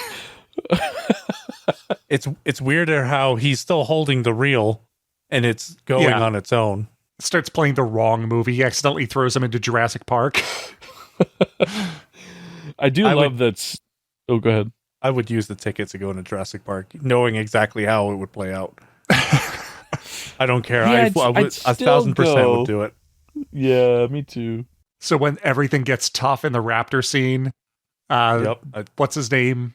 and Alec, like, they look over to you and all of a sudden you're gone because you went back through the movie. Well, my visit's done. I've seen enough. I was here to house that ice cream and see dinosaurs. I would have given Grant the shotgun instead of just grabbing my head and jumping up and down. The ice cream's gone. The power's not even out. This is store-brand ice cream. You definitely spared an expense. Nedry has a knife in his back at his desk. It's like, where are all the Jeeps? Is somebody already out on tour? Dr. Wu, you should count your embryos. Told you to put locking mechanisms on the vehicle doors. I do like this transition where it shows the close-up of the eye and it turns out to be Decker's eye and he's just yelling. That's how we transition back into the movie world. Slater! So Slater's dying but he's in the precinct and is it Whiskers? Whiskers sees him, goes to fetch the doctors of the precinct that are there. In every precinct, they have their heart-to-heart moment. It's like, I don't want to never see you. I don't want to never see you again. I don't want to ever see you again. And I don't want to miss a thing. I'm using this ticket only for rom-coms going forward, Jack. Slips in Seattle just opened. Jack's like, I'm going back to my world. You get back to yours. Yada, yada. I'll see you again real soon. He rewinds the film and then just jumps right back in. Pretty much. Let's do it again, Jack. You have to let me die. I do like the doctor. Danny finally leaves. The doctor shows up and is like, are you guys fucking with me? Like, this is barely even a scratch. Why did you call me here? Because the movie has magically healed Jack's gunshot wound. I do like that after this, like, Jack is, like, having the conversation with the lieutenant in his office, and he's like, I forget exactly what he says, but, like, he doesn't want to be a police officer anymore. He wants to go and do his own thing, and, like, he's going to have his own life. And I was like, isn't this normally the moment when the kid has the big revelation after his adventure? Yeah. Not the fictional fantasy character. The movie was about Jack Slater and Danny was just the catalyst for it because he has the arc. He has all of this stuff. He gets the revelation. Danny doesn't have an arc. Danny starts off as this kid down on his luck with a dead dad living in a shitty, horrible place. He gets sucked into a movie. You mean specifically that apartment, not New York City. Yeah, and he's still a down on his luck kid without a dad in a shitty apartment that's unsafe, and it's like, okay. And a magic movie ticket. That's true. He does now have a magic movie ticket. Although, it's true. The movie was about Jack Slater, not Danny. I guess we'll never find out what happens to the other half of the ticket that was sitting outside the art house cinema. Like, why did we never... Right. I mean, I answered my question. Why did we never get a sequel? This one didn't do well. Like, I would have loved to have gotten a sequel of, like, Jack still in his movie, but now he's, like, retired, or he's, like, doing his own thing and just enjoying life, and Danny ends up getting wrapped up in, like, the other half of the ticket that's still somewhere in New York. Like, there's so much more story they could have done that would have been a fun continuation. I'm surprised at the very least they didn't do, like, a straight-to-DVD or a straight-to-video sequel. Yeah. Considering, because I feel the story is just ripe with possible crossovers and stuff, especially nowadays where it's all about, cinematic universes and crossovers. We're going to get a late in life sequel before Arnold retires, and his last film is going to be The Last Action Hero. But they're going to add the to the beginning. And it's going to have just everybody's going to be in it. Studios, get at it. I do want to go back and point out when Slater walks before that conversation with Decker, he punches through. He punches through the glass, and Decker says, "This is where the F-bomb happens." Decker says, "The cost of that door is coming out of your meager yet undeserved paycheck, on account that I had the Save the Eagles Foundation doing a fucking tango up and down my Hershey Highway." It's just like a wild line. It was just delivered perfectly. But the subtitles did help me decipher some of that. Yeah. But that was their F-bomb. And that Decker character was fun. And the movie ends. And we never find out if Danny and his mother made something of themselves, or she's probably worried sick. Well, so I have to ask a question. So this movie had 2 endings. Oh yeah, I saw the alternate on YouTube earlier. Oh, I did not see that. Yeah, so one is the Jack going out into the sunset in his convertible, and the other one is much darker and sad, where Danny leaves the theater, where his mother hysterically finds him. Is like, Danny, where were you? All this. And she's like, you know what? On second thought, don't tell me. You can tell me when I'm on my deathbed and am so high on Demerol that it all makes sense. And then they just walk into the middle of the street. Ian McKellen shows up. Did someone ring? Yeah, literally, they are just walk into the middle of the street. He does insinuate, she's like, "I'll be nice if Jack Slater could come to dinner," and he's like, "Well, I can arrange that." I think I forgot about that part. Yeah, it's kind of cheeky, but it's still like, I think because they didn't score it because it wasn't like didn't make it into the movie, it just feels so empty and sad. There's like, and they do this big crane out. It shows the city where you like have credits fading up, but there's just nothing, and the shot holds there. You're just like, what's going on? And then he's like, Nick, fire up Jack Slater 4. He's coming to dinner. And he's like, that's weird. The movie doesn't start. Jack's actively holding the screen down from the other side of the dimension. I'm not going back. That's the last action hero that ever lived. Last action hero. I think it holds up. I did too. I think I appreciate it even more now. Like, I liked it as a kid. I appreciate it even more now. I own the board game as a kid. I own the video game as a kid. I never played the board game because I couldn't figure it out because I wasn't good at reading instructions when I was a child. That's generally how that goes. Yeah. Yeah. I thought it was fine. I don't think it's bad. I don't think it deserved like to be torn down. I give it 5 out of 5 on Letterboxd. Wow. No notes. I cannot improve this film.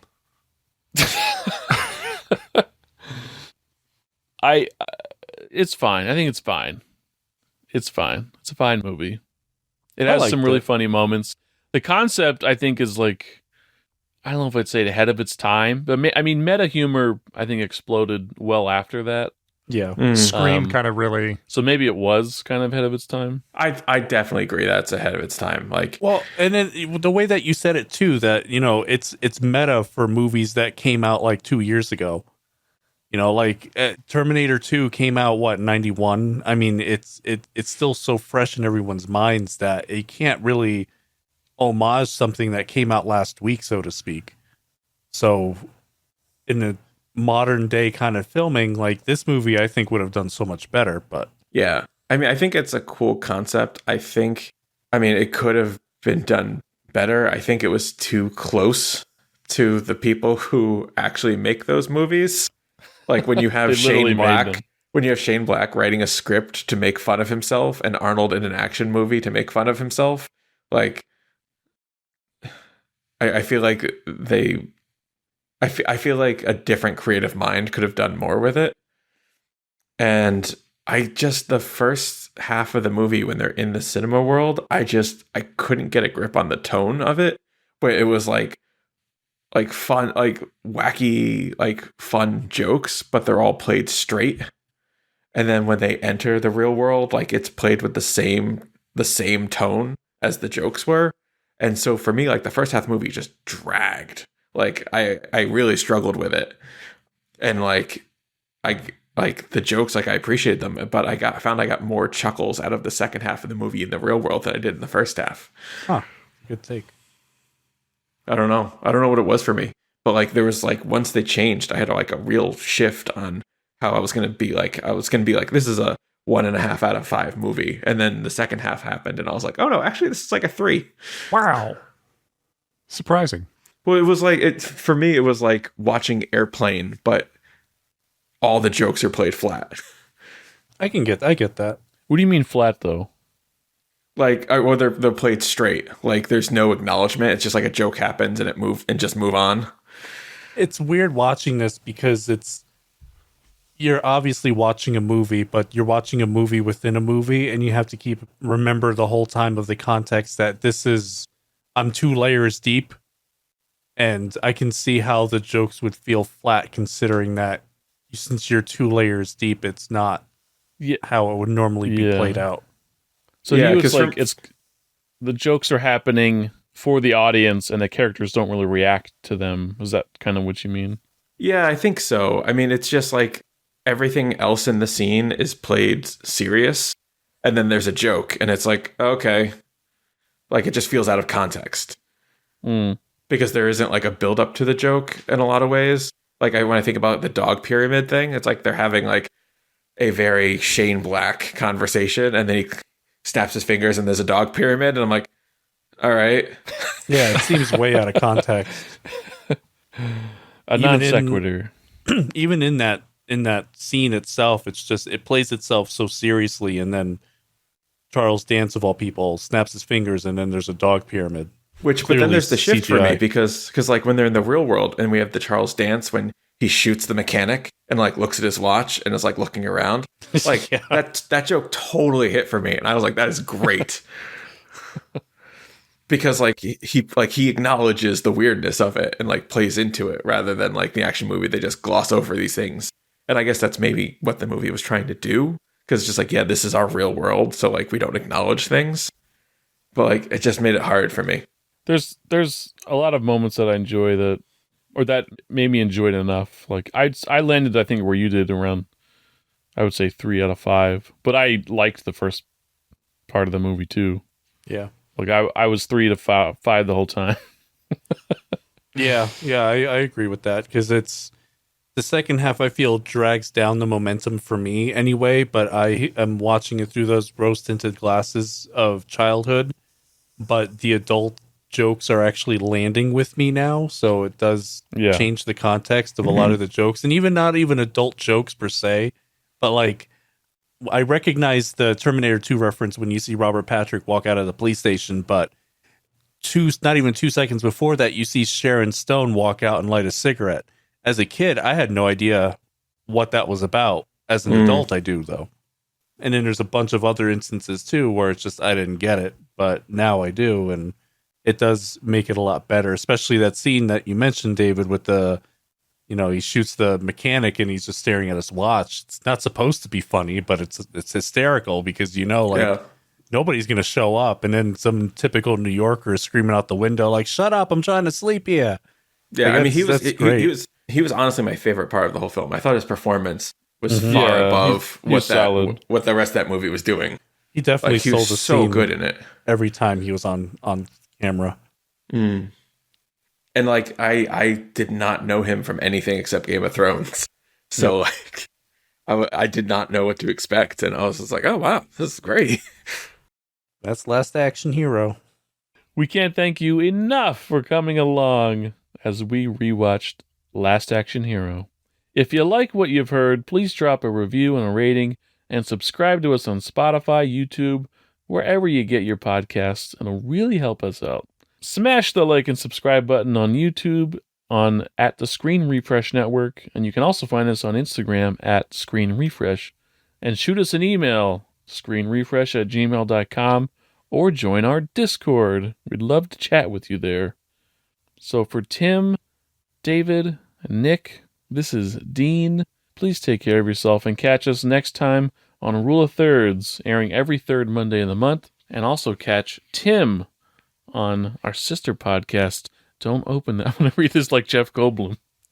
Also, our sister podcast, Don't Open This Podcast, every second and fourth Monday of the month. Yeah. Oh. Yes.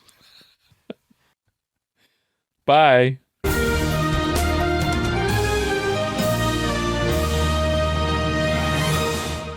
I'll leave you with this piece of wisdom my father once told me. Rubber baby buggy bumpers. Ha!